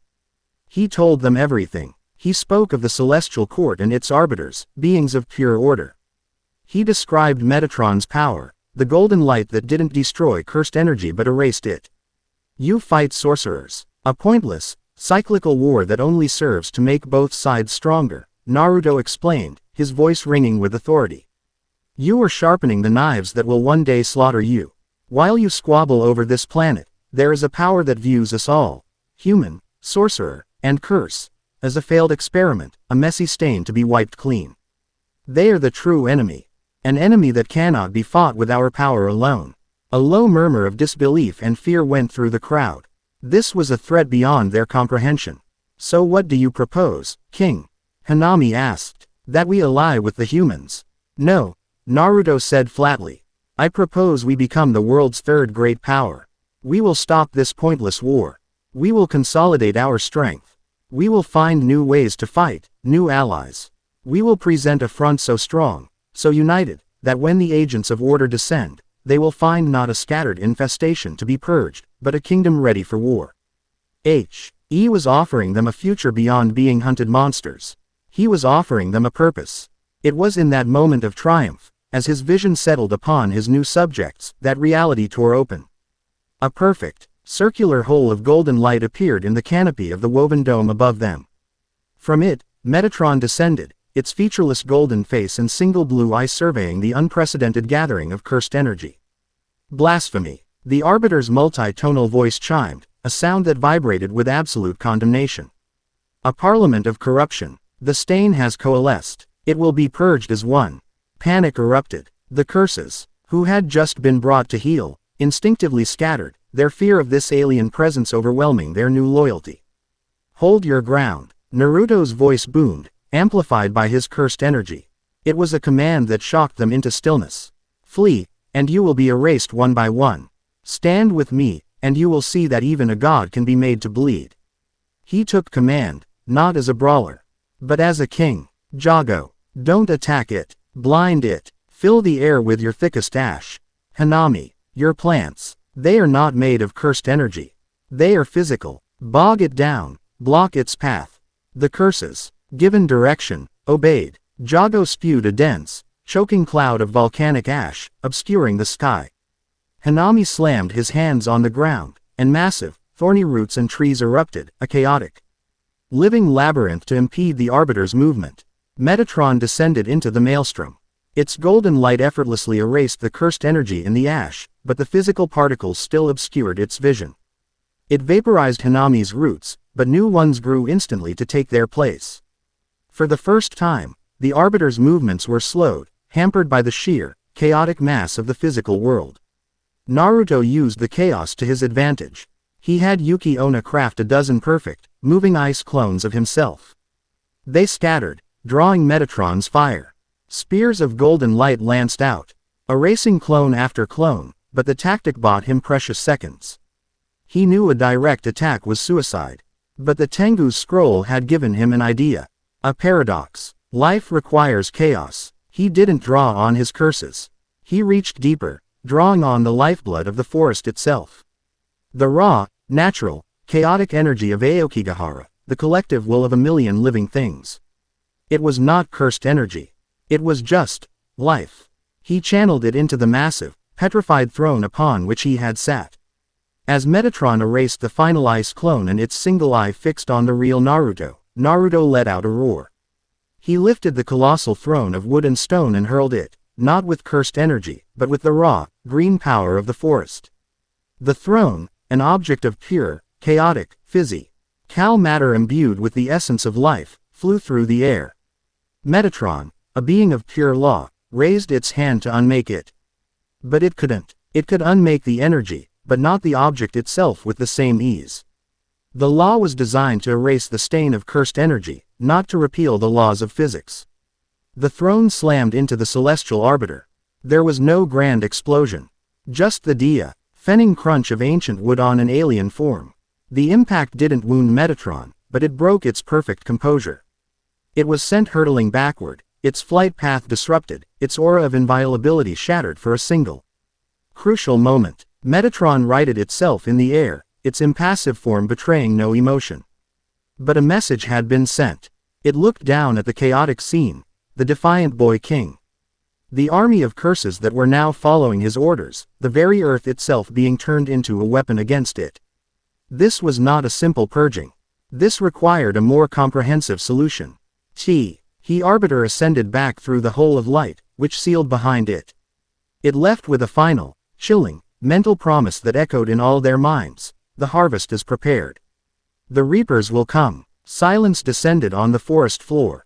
The curses stared at the spot where the god had vanished, then at the boy on the ground, breathing heavily from his effort. He had not defeated it. But he had faced it. He had organized them. He had forced it to retreat. One by one, they knelt.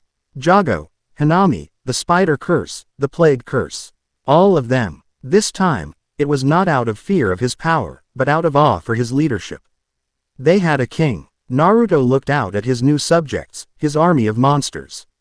The weight of his new crown felt heavier than the mountain he had just thrown. The war had just begun. Chapter 6 End. Chapter 7. The Scorn of the Heavens. The Aokigahara throne room was less a court and more a barely controlled powder keg. In the months since the confrontation with Metatron, Naruto had been attempting the impossible, forging a nation from beings born of chaos. He sat on his throne of petrified wood, the golden wound in his shoulder a dull, thrumming metronome counting down to a war he was not yet ready for. Before him, his new subjects were learning the hard lessons of discipline. It is inefficient, Jago rumbled, his volcanic head steaming with frustration. He was addressing Hanami, but his words were a clear challenge to Naruto's new doctrine. Why should I, a being of pure destructive force, waste my energy creating a controlled ash cloud to provide cover for lesser spirits? The purpose of my fire is to burn, to purify. The purpose of your fire is what our king dictates, Hanami replied, his voice calm but unyielding. He stood with a dozen smaller, plant-based curses, practicing weaving their bodies into a living, thorny shield. A single flame can be snuffed out. A controlled burn can reshape a forest. The lesson is simple, simple for a weed herder. Jago spat. I am a volcano. Naruto watched the exchange in silence. This was his daily reality. Hanya wanted to flay Jago for his insolence. Kiyohime wanted to brand every curse to ensure their loyalty. It was Yuki Onna's cool logic, flowing constantly through his mind. that gave him the patience to endure. They have never known anything but their own immediate desires. Hierarchy is a new and bitter taste for them. You proved your strength. Now you must prove your wisdom. Before Naruto could intervene, a new sensation washed over them all. It was not a sound or a sight. It was a psychic scream, a wave of pure, unadulterated terror so vast and so potent that it silenced every being in the forest. The lesser curses whimpered, collapsing to the ground. Even Jago stumbled, his single eye wide with shock. It was the death knell of a city, the collective agony of millions of souls crying out at once. Naruto shot to his feet, his hand instinctively going to the aching wound on his shoulder. This feeling, it was the same sterile, absolute order as Metatron, but amplified 1,000-fold. It wasn't a scalpel this time. It was a scythe, reaping on an unimaginable scale. The space in front of his throne shimmered and tore open, not with golden light, but with the distorted blue of Gojo Satoru's teleportation. The sorcerer stepped through, his usual grin entirely absent. His blindfold was gone, revealing the impossible cosmic blue of his 6 eyes, and they were grim. Field trips cancelled, Your Majesty, Gojo said, his voice stripped of all its usual levity. The dinner bell you rang didn't just attract my attention. The main course has arrived. Jago immediately squared off against him. Sorcerer, you dare enter this sacred? Shut up, Jago, Naruto and Gojo said in perfect, unnerving unison. Jago snapped his mouth shut. Shinjuku is being erased, Gojo said, getting straight to the point. He gestured, and his cursed energy projected a flickering, aerial view of the Tokyo district. The image was horrifying. It wasn't burning. It wasn't crumbling. The glittering skyscrapers and bustling streets were simply vanishing. A creeping line of absolute nothingness was moving block by block, a wave of non-existence. And floating above this wave of erasure were dozens of figures, cloaked in white and gold, their faces smooth, angelic plates. The Reapers. They sang, a harmonious, multi-tonal chord that was the source of the unraveling.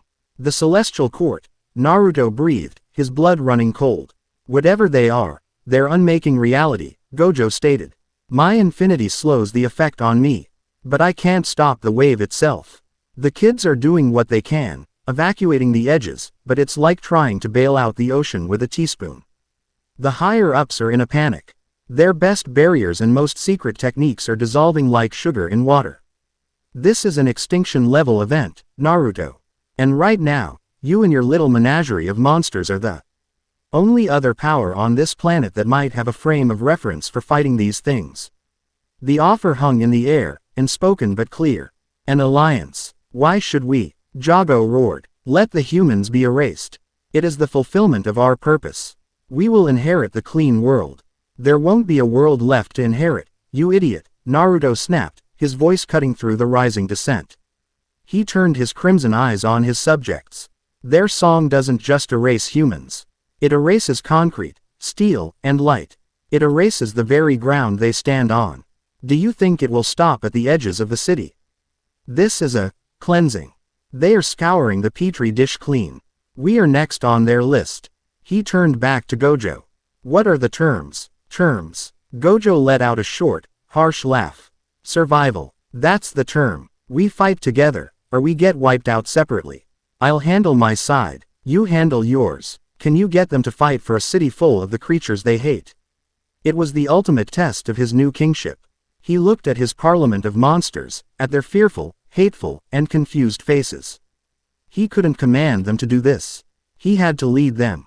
I am not asking you to save humanity, Naruto declared, his voice ringing through the amphitheater.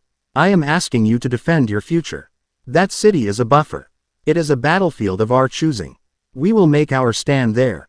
And we will show these gods of order that our chaos has teeth. We will teach them the meaning of a flawed creation fighting back. We will turn their harvest into a slaughter. For the dawn of the age of curses. A hesitant, then growing roar of assent answered him. It was not a cry of heroic sacrifice. It was a guttural howl of defiance, of predators agreeing to fight a bigger predator for the sake of their hunting ground. It was enough. Fine, Naruto said to Gojo. We have an alliance. The scene in Shinjuku was a vision from Hell's most ordered circle. The line of erasure moved with a slow, inexorable dread. And the choral song of the reapers was a physical pressure, a sound that unmade the world. Buildings, cars, and people who were too slow simply ceased to be, their last SC. Reams cut short in the middle of a syllable. Sorcerers were fighting a desperate, losing battle. Megumi Fushigiro's divine dogs were erased the moment they touched the reaper's aura. Nobara Kugasaki's resonance technique had no effect on beings that seemed to have no soul to resonate with. Only the senior sorcerers, with their own domain abilities, could create temporary pockets of stable reality. But these were collapsing one by one under the constant, overwhelming pressure. Then, the curses arrived. A massive portal of twisted roots and shadows, courtesy of Hanami, opened in the sky. From it descended an army of monsters. With Naruto at their head. The sorcerers on the ground stared in horror and disbelief as Jago, Hanami, and 100 other grotesque forms landed among them. Hold the line, Naruto's voice roared, cutting through the chaos. Sorcerers, your barriers, focus them on the civilians. My forces will engage the reapers. He was taking command of the entire battlefield.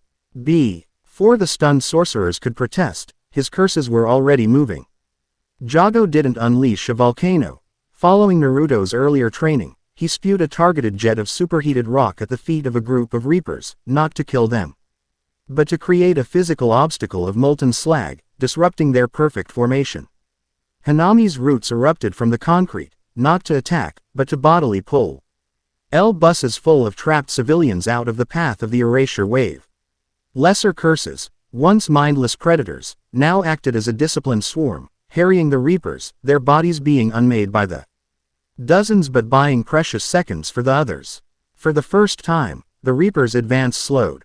Their methodical cleansing was being disrupted by pure, unpredictable chaos. Naruto stood on a rooftop. Yuki Onna manifesting behind him like a cloak of frost. He wasn't fighting. He was observing, his mind a nexus of battlefield information. Their song is the key. Yuki Onna's thoughts were sharp and clear. It is not just a sound. It is a frequency, a resonance that destabilizes the bonds between atoms. We cannot stop the song, but perhaps we can introduce a counter-frequency. A counter-frequency. Chaos. The Tengu's scroll. Life requires chaos. Naruto closed his eyes, ignoring the battle raging around him. He reached out, not with his cursed energy, but with his senses. He felt the raw, unadulterated terror of millions of people. It was a tidal wave of negative emotion, the very thing that birthed curses. But beneath it, he felt something else. Something purer. The desperate, primal, frantic desire to live. It was the will of a child screaming for its mother, the will of a man trying to shield his wife, the collective, chaotic, beautiful will of a city that refused to die. It was the same energy he had felt in the forest. But here, it was amplified a millionfold. I see it, he whispered. He held out his hand, and instead of crimson-cursed energy, a soft, white light began to glow in his palm. It was not the sterile, golden light of the court. It was warm, vibrant, and utterly alive. He was becoming a conduit for the city's own soul. He leapt from the building, landing in middle of a street directly in the path of the erasure wave. A dozen reapers turned their attention to him, their song intensifying. You want to unmake my world? Naruto yelled, the white light SPR, eating from his hands to envelop his entire body. Then let's see how your perfect order handles the chaos of life itself. He slammed his hands on the ground. A wave of pure, white energy erupted from him. It wasn't an attack, it was a declaration of existence. The ground, which had been starting to dissolve, solidified. The air, which had been thinning into nothing, stabilized. He created a bubble, a sanctuary of reality based not on cursed energy, but on pure, unadulterated life force. The Reaper's song hit the edge of his bubble and faltered, the perfect harmony turning into a dissonant, screeching noise. He had found the counter-frequency. He pushed forward, the bubble of reality expanding around him, literally reclaiming the ground that had been erased. He was not just stopping the destruction, he was reversing it. One of the Reapers, its song disrupted, descended to face him directly. It raised its hand to unleash a spear of golden light, the same attack Metatron had used. But Naruto met it with a spear of his own, crafted from the white, living energy of the city. The two forces met. They did not explode. The golden light of order fought to erase the white light of life, the white light fought to infuse the golden light with the chaotic paradox of existence. For a moment, they were locked in a stalemate. Then, the Reaper's light began to flicker. Cracks appeared on its smooth, angelic faceplate. It was not designed for this. It was a Reaper, a force of unmaking. It had no defense against a force of pure, unbridled making. With a final push from Naruto, the white light overwhelmed the gold. The Reaper let out a shriek, a sound of pure static and garbled code, its form destabilizing. As its angelic form dissolved, a single, clear, ancient phrase echoed directly in Naruto's mind before it vanished. Paradox corrupts the law. The seal of the Maker is an Ami. The clue, the confirmation. The other Reapers, seeing one of their own overwhelmed by this impossible force, faltered. Their perfect, united song broke. The erasure wave shuddered to a halt across the entire district. Gojo Satoru, watching from above, let out a shaky breath. Well, I'll be damned. Temporary disruption of their song was the opening they needed. The united forces of sorcerers and curses surged forward, pushing the disordered Reapers back. The court, from its higher dimension, recognized the flaw in its plan. The cleansing was meeting a resistance it was not designed to handle. A tactical withdrawal was the only logical outcome. One by one, the Reapers ascended and vanished. The unmaking ceased. In the eerie silence that followed, the half-erased city of Shinjuku stood as a monument to the impossible. On one side of the street, skyscrapers. On the other, empty, flat nothingness. And standing between the two were sorcerers and curses, not fighting, but staring at each other in the dawning, terrifying light of their new reality. Naruto stood in the center of it all, the white light slowly fading from him. He had saved the city. He had proven his theory. And he had confirmed his path. He looked down at his hands, which still seemed to hum with the energy of a million desperate souls. He was no longer just a vessel for curses. He was becoming something more. An avatar for life itself. The ultimate blasphemy to the celestial court. The only one who could truly fight them. Chapter 7 End. Chapter 8. The heart of the primordial. The silence that followed the celestial court's retreat was heavier than any sound. In the ruins of Shinjuku, a line had been drawn across the world. A literal scar separating existence from nothingness. On one side stood the remaining Jujutsu sorcerers, their faces a mixture of exhaustion, terror, and stunned disbelief. On the other stood Naruto's parliament of curses. A menagerie of monsters who looked just as bewildered. In the center of this impossible no-man's land, Gojo Satoru and Naruto Uzumaki stood, the two kings of a world that had just been irrevocably broken. So, Gojo said, finally breaking the quiet. He had put his blindfold back on, but it felt more like a mask now, hiding the strain in his 6 eyes. I'm guessing, the Celestial Court, isn't a new boy band. They are what comes next, Naruto replied, his voice low. The white, vibrant energy of the city had receded, leaving behind a bone-deep weariness. Old feel the eyes of every sorcerer and every curse on him. He had been their commander. Now he was an anomaly they didn't know what to do with. Yeah, I got that. Gojo shoved his hands in his pockets. Listen, the higher-ups are going to lose their minds. A truce with cursed spirits. An alliance with an S-class, whatever the hell you are. They'll try to have you executed. They'll try to have me executed for suggesting otherwise. He paused, his head tilting.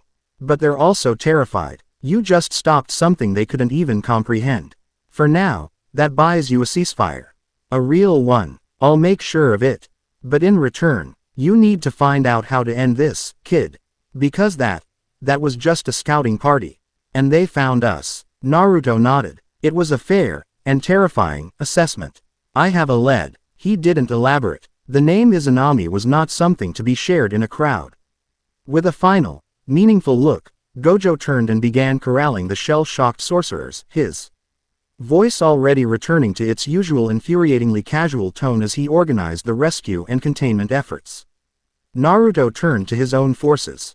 They were looking at him with a new kind of reverence, one that went beyond fear. He had led them against a god, and they were still alive. He transported them all back to the Aokigahara forest, and for once, there were no challenges, no arguments. The Reality of the greater threat had burned away their petty squabbles. He retreated to his throne, the silence of his own mind a welcome relief. Paradox corrupts the law, the seal of the Maker, Izanami. The Reaper's dying words echoed in his mind. It was more than a clue, it was a key. He had felt it, in the moment his life force had overwhelmed the Reaper's order. He had become the paradox. But it was a borrowed power, drawn from the frantic will of a dying city. He needed to find the source. He needed to understand the seal. He needed to find Izanami. He closed his eyes, sinking deep within himself, focusing on the echo of that alien phrase. He pushed past the familiar presences of his curses, past the roaring furnace of Hanya and the silent blizzard of Yuki-onna. He let the key turn, a door he never knew existed in the depths of his own soul creaked open. The world went away. He was standing in his inner domain, the infinite obsidian plain under a bleeding sky. But it was different, dimmer. The crimson sky was heavy, oppressive. In the distance, standing before his throne, was a figure. He looked exactly like Naruto, but older, perhaps in his late 20s. He had the same blonde hair, the same whisker marks. But his eyes were not the vibrant crimson of Naruto's cursed energy. They were empty, black pits that seemed to drink the light, and they held an ancient, all-consuming weariness. He was draped in shadows, and the air around him was thick with a nihilism so profound it was a physical force. This was the predecessor, the original king of curses. So, the new tenant finally comes to meet the landlord. The predecessor said, his voice a smooth, charismatic baritone laced with the rust of ages. I must say, you've been disappointing. My king. What is this? Han. Naya's voice was a panicked shriek in his mind.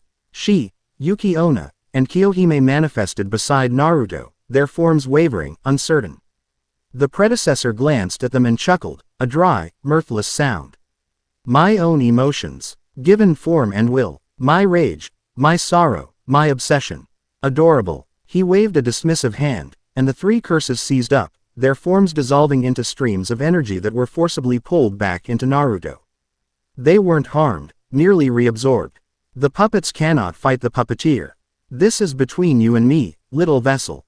I'm not your vessel, Naruto said, his voice steady, though he could feel the sheer, oppressive weight of the predecessor's will. It was like standing at the bottom of the deepest ocean trench. Aren't you? The predecessor spread his arms. Everything you are, you owe to me. Your power, your curses, the very rage that fuels you. It is all my legacy. And you use it to save humans. He laughed again, a sound of genuine, bitter amusement. I watched you in that city, channeling their pathetic little hopes, their desire to cling to their pointless little lives. You fight the agents of blissful, silent order only to preserve this noisy, messy, painful chaos. Why? He stepped forward, and the obsidian floor beneath his feet cracked, weeping shadows. I know your pain, Naruto Uzumaki. I feel every scar on your soul as if it were my own. The glares, the loneliness, the old woman's blood on your hands. They broke you, they hated you, and you fight to save them. I offer you a better way, a true purpose. Visions flooded Naruto's mind, not illusions but memories. The predecessor's memories. He saw worlds wreathed in crimson flame. He saw civilizations crumble to dust beneath his power. He saw galaxies silenced. He felt the ecstatic thrill of pure, unadulterated destruction, of bringing the noisy chaos of existence to a final, perfect silence. The ultimate entropy. It is the only logical conclusion, the predecessor whispered, his voice now directly in Naruto's mind. All of this, life, death, love, hate, it is all just a prelude to the great, peaceful nothingness. The celestial court seeks to impose an artificial, rigid order. A boring conclusion. I offer the true ending. The glorious, final burnout. Let go, child. Stop fighting. Give me the reins, and I will finish what I started. I will give you the peace of a silent universe. It was the ultimate temptation. The promise of an end to all pain. His own, and the world's. It was the whisper that had haunted him in the Tengu's mirrors, now given a voice and a face. Naruto looked at the weary, ancient being before him. He saw the infinite loop of his existence. Rage, destruction, silence, and then the inevitable spark of new life somewhere else, starting the cycle anew. The predecessor wasn't a king of chaos. He was a slave to it, a janitor of reality, sweeping up existence until the next mess was made. You're not a king, Naruto said, the realization hitting him with the force of a physical blow. You're just tired. The predecessor's calm facade finally broke. A flash of incandescent rage lit his black eyes. I am the end. The inevitable. No, Naruto countered, his voice gaining strength. You're a response. You were born of negative emotion. Curses are born from the friction of life. You can't exist without it. You talk about ending everything, but if you succeeded, you would end yourself. Your purpose isn't to destroy life. It's to be its shadow. He remembered the feeling of the city's will flowing through him. The chaotic, desperate, beautiful struggle to exist. It wasn't a weakness. It was the entire point. You let your pain define you, Naruto continued, stepping forward, the obsidian floor cracking under his feet, but his cracks wept not shadow, but a faint white light. You decided that because life creates pain, life itself is the enemy. But you're wrong. A world without pain is a world without joy. A world without sorrow is a world without love. You want to erase the equation. I am going to solve it. He was not just a vessel for the predecessor's power anymore. He was the soul that gave it new meaning. He was the variable that changed the outcome. I accept your power, Naruto declared, his voice ringing with absolute certainty. I accept your rage, your sorrow, your memories. They are part of me. But I am not you. The King of Curses is not a title of destruction. It is a title of dominion. I am not the end. I am the beginning of a new age. He held out his hand. The predecessor stared at it, his ancient face a mask of conflict. He saw in Naruto not a rejection, but an integration. A new path. A chance, perhaps, after eons of struggle, to finally rest. With a final, weary sigh that seemed to shake the foundations of Naruto's soul. The predecessor dissolved into a torrent of shadow and memory, flowing not into Naruto, but becoming him. It was not a conquest. It was a union. Naruto's consciousness remained dominant, but now it was reinforced with the knowledge and experience of a being who had seen the birth and death of stars. He was no longer Naruto Uzumaki, vessel of the King of Curses. He was Naruto Uzumaki, the King of Curses reborn. As his new reality settled, the inner domain transformed. The bleeding crimson sky cleared, replaced by a swirling nebula of infinite possibility. The obsidian floor softened into a dark, fertile earth, and before him, a great, ancient tree with silver bark and leaves of pure starlight grew from the ground. Seated at its base, as if she had been waiting for him all along, was a woman. She was both young and agelessly ancient. Her kimono was the color of the void, embroidered with shifting constellations. Her face was serene and beautiful, but her eyes held the unnerving depth of a primordial sea. She was not a curse born of human emotion. She was a law of nature, a fundamental concept given form. This was Izanami. It is done, she said, her voice the rustle of starlight leaves and the hum of creation itself. The vessel has become the master. The cycle is broken, and so, the seal may be undone. You are the seal, Naruto said, the knowledge now innate within him. I am, she confirmed. When the Maker first sparked this reality, it was flawed, chaotic. The court of law was its first attempt at a corrective measure, a gardener to prune the weeds. But they were too zealous. They saw all chaos as a weed. So the Maker introduced a second, final law, a self-correcting paradox to prevent total sterilization. I am the principle that life, in all its messy, chaotic glory, has the right to exist. The court cannot erase me without unraveling the very fabric of the reality they are sworn to protect. They can work around me, but they cannot delete me. She rose and drifted towards him. The old king sought to use me as a weapon, to shatter the court. He failed to understand. I am not a sword. I am a key. You, Naruto Uzumaki, are the first to understand that chaos is not a force for destruction, but a catalyst for change. You did not seek to destroy life, but to protect it. You have balanced the equation within yourself. You have become the bridge. She placed a gentle, cool hand on his chest. He felt no surge of power, no transfer of energy.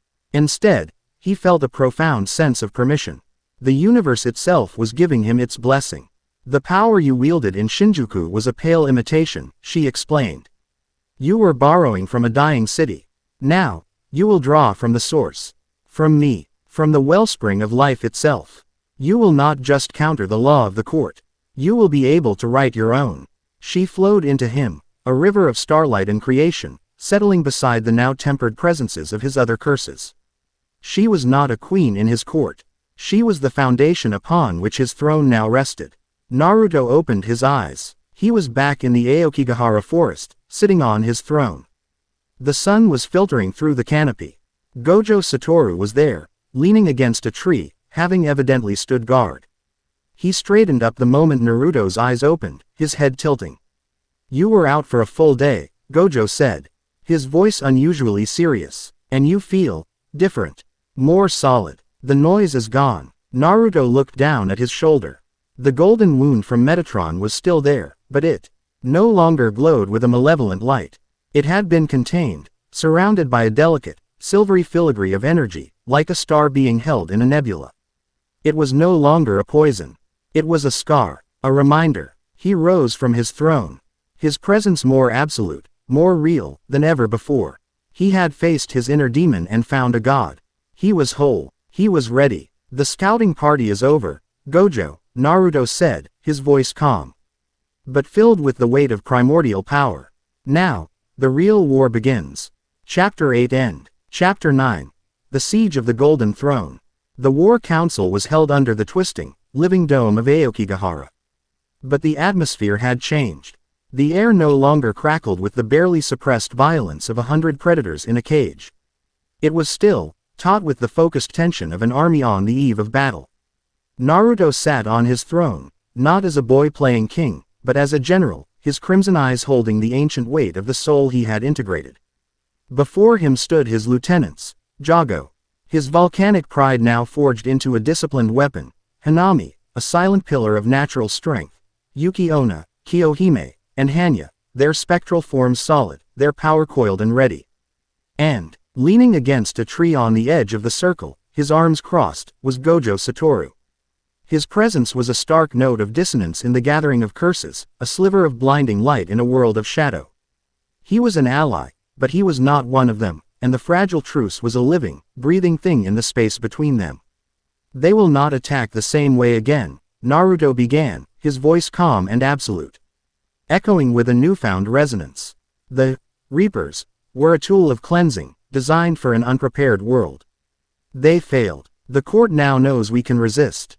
They will not send a scythe next time. They will send an army.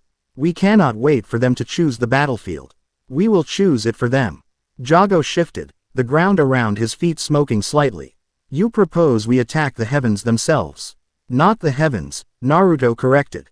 Their anchor. Their embassy. He closed his eyes, drawing on the knowledge gleaned from the predecessor and the whisper of Izanami within him. He saw it now, a place not on any map, a knot in the fabric of reality. There is a place where their dimension bleeds into ours.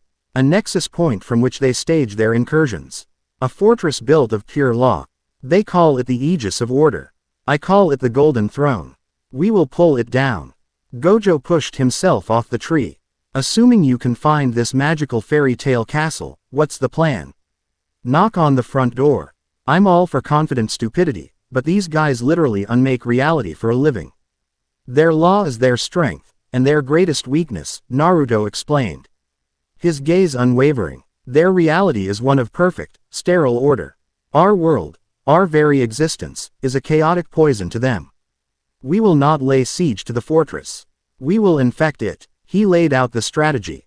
And it was a masterpiece of asymmetrical warfare, born of Yuki Onna's cold logic and the predecessor's millennia of strategic experience. He assigned roles, not based on raw power, but on the conceptual nature of his commanders. It was a plan Gojo's 6 eyes could find no immediate flaw in, a fact that both impressed and deeply unsettled him. This was not the same kid he'd fought in the ruins. One problem, Gojo said. You can't just walk to another dimension. How do we get there? You will find the seam in the world, Naruto said, looking at Gojo. And Hanami and I will tear it open. They found the weak point in the desolate, wind-scoured plains of Patagonia, a place where the world's magnetic fields were thin and strange. Gojo stood with his blindfold off. his eyes scanning a reality invisible to anyone else. "Here," he said, pointing to a patch of empty air. "The wallpaper of the universe is peeling right here. It's thin." Naruto stepped forward, Hanami at his side. He placed his hand on the empty air, and it felt like pressing against a pane of cold, unyielding glass. "Hanami, give me a seed." The cursed spirit obliged, a gnarled, pulsating seed appearing in his hand. Naruto held it against the invisible barrier. He didn't channel cursed energy.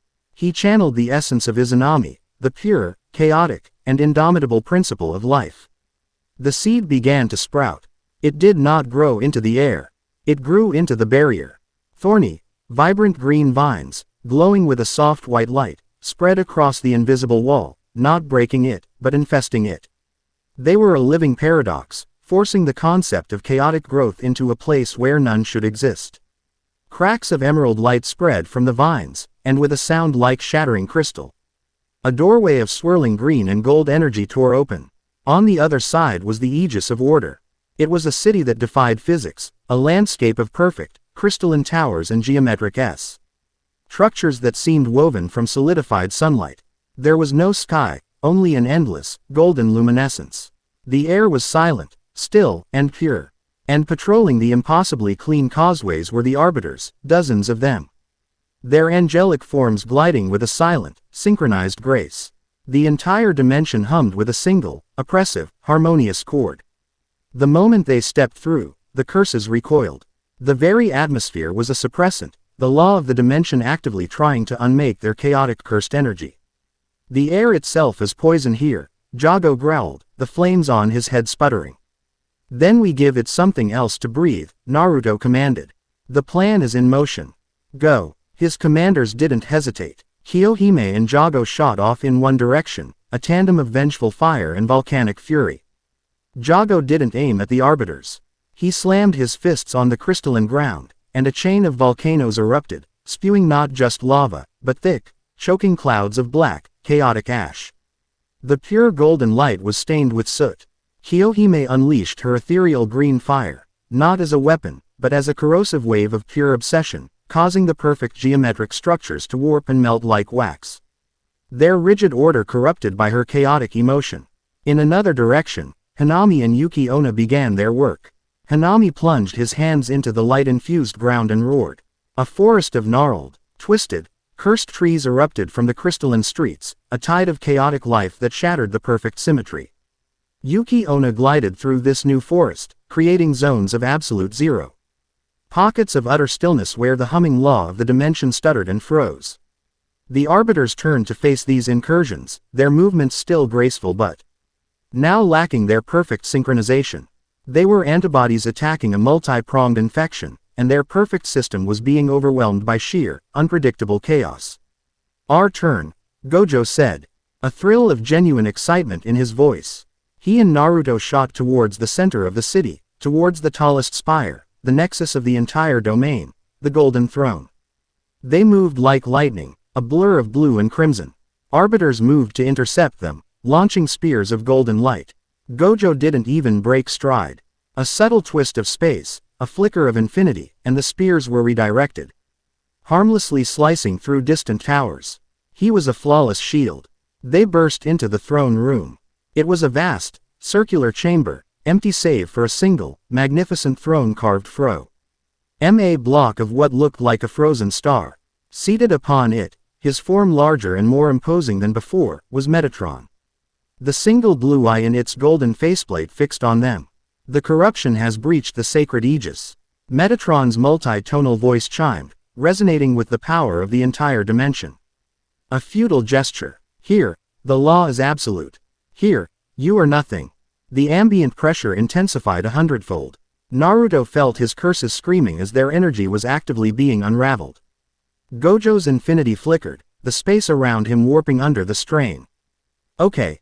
Home field advantage is a real thing."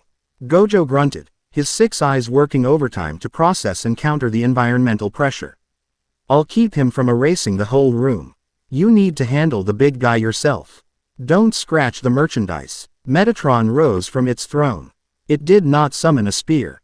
It raised both hands, and the very essence of the room, the law itself, coalesced into a dozen shimmering blades of golden light that shot towards Naruto from all directions. Naruto didn't try to block them. He met them. Izanami's power flared within him, the silvery, chaotic light of life itself. He became the eye of a storm, a whirlwind of white energy that met the blades of law head-on. It was a conceptual battle. The blades of order trying to erase him, his aura of life trying to infuse them with the paradox of existence. Light exploded, and he was thrown back, but he was unharmed. The golden blades had shattered. He had held his own against the full power of the domain. Metatron's blue eye seemed to narrow, a flicker of something akin to surprise crossing its impassive face. "My turn," Naruto said. He charged. Gojo moved in perfect sync with him, not attacking, but running interference. He used his blue technique to subtly warp Metatron's position, pulling it a few inches off balance. He used his red to create repulsive fields that deflected the Arbiter's defensive blasts. He was not a fighter in this battle. He was a cosmic chess master, manipulating the board so his king could strike. Naruto, empowered by Izanami, was no longer just a conduit of cursed energy. His fists, wreathed in the white light of creation, were a living paradox. He slammed a punch into Metatron's chest. The impact wasn't a physical blow, it was a conceptual one. It was like injecting a virus into a perfect system. The Arbiter's golden form flickered violently, its harmonious hum turning into a discordant screech. Enraged, Metatron focused its full will. "Be unmade." It boomed, and the power of the golden throne itself surged. It was preparing to unleash its ultimate sanction, a wave of pure law that would overwrite their very existence, a technique that would surely overwhelm even Gojo's infinity. But Naruto was ready. "You think this is your world?" He roared back, slamming his foot down. "Let me show you mine." Domain expansion. Throne of the Cursed King. Reality did not shatter. It bloomed. The sterile, golden throne room dissolved, replaced by a world of impossible, vibrant chaos. They were standing in a forest of colossal, glowing trees, under a sky swirling with newborn nebulas. The ruins of Shinjuku's skyscrapers grew from the ground like mountains, their windows lit with the fierce, defiant light of human will. The harmonious hum of the law was replaced by a symphony of life, the roar of curses. The cry of birds, the distant sound of a city that refused to die. This was not the nihilistic domain of his predecessor. This was a celebration of existence. Metatron stood in the center of this new, vibrant reality, its golden form flickering like a dying holographic image. Its law had no power here. This world wasn't built on cursed energy that could be erased. It was built on the very principle of creation that was its antithesis. "In my kingdom," Naruto said, his voice the voice of the world itself, as he stood before a new throne woven from the living roots of the forest and the steel of skyscrapers, life is the only law.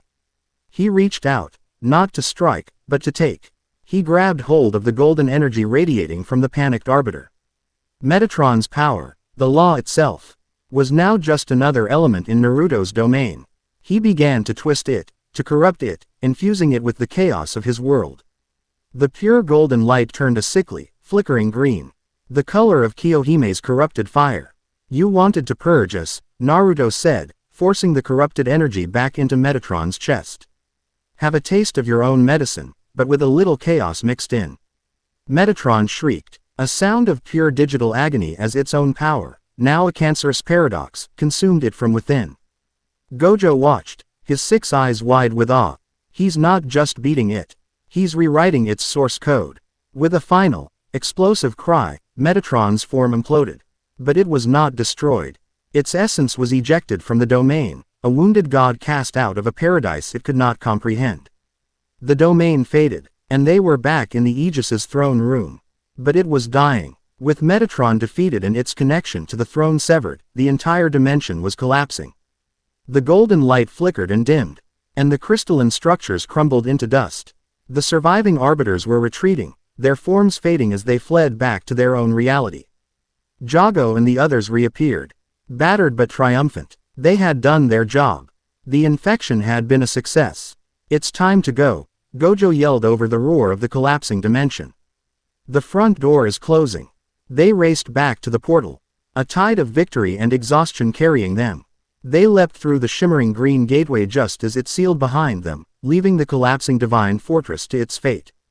They stood on the plains of Patagonia, under the familiar blue sky of their own world, the wind whipping at their clothes.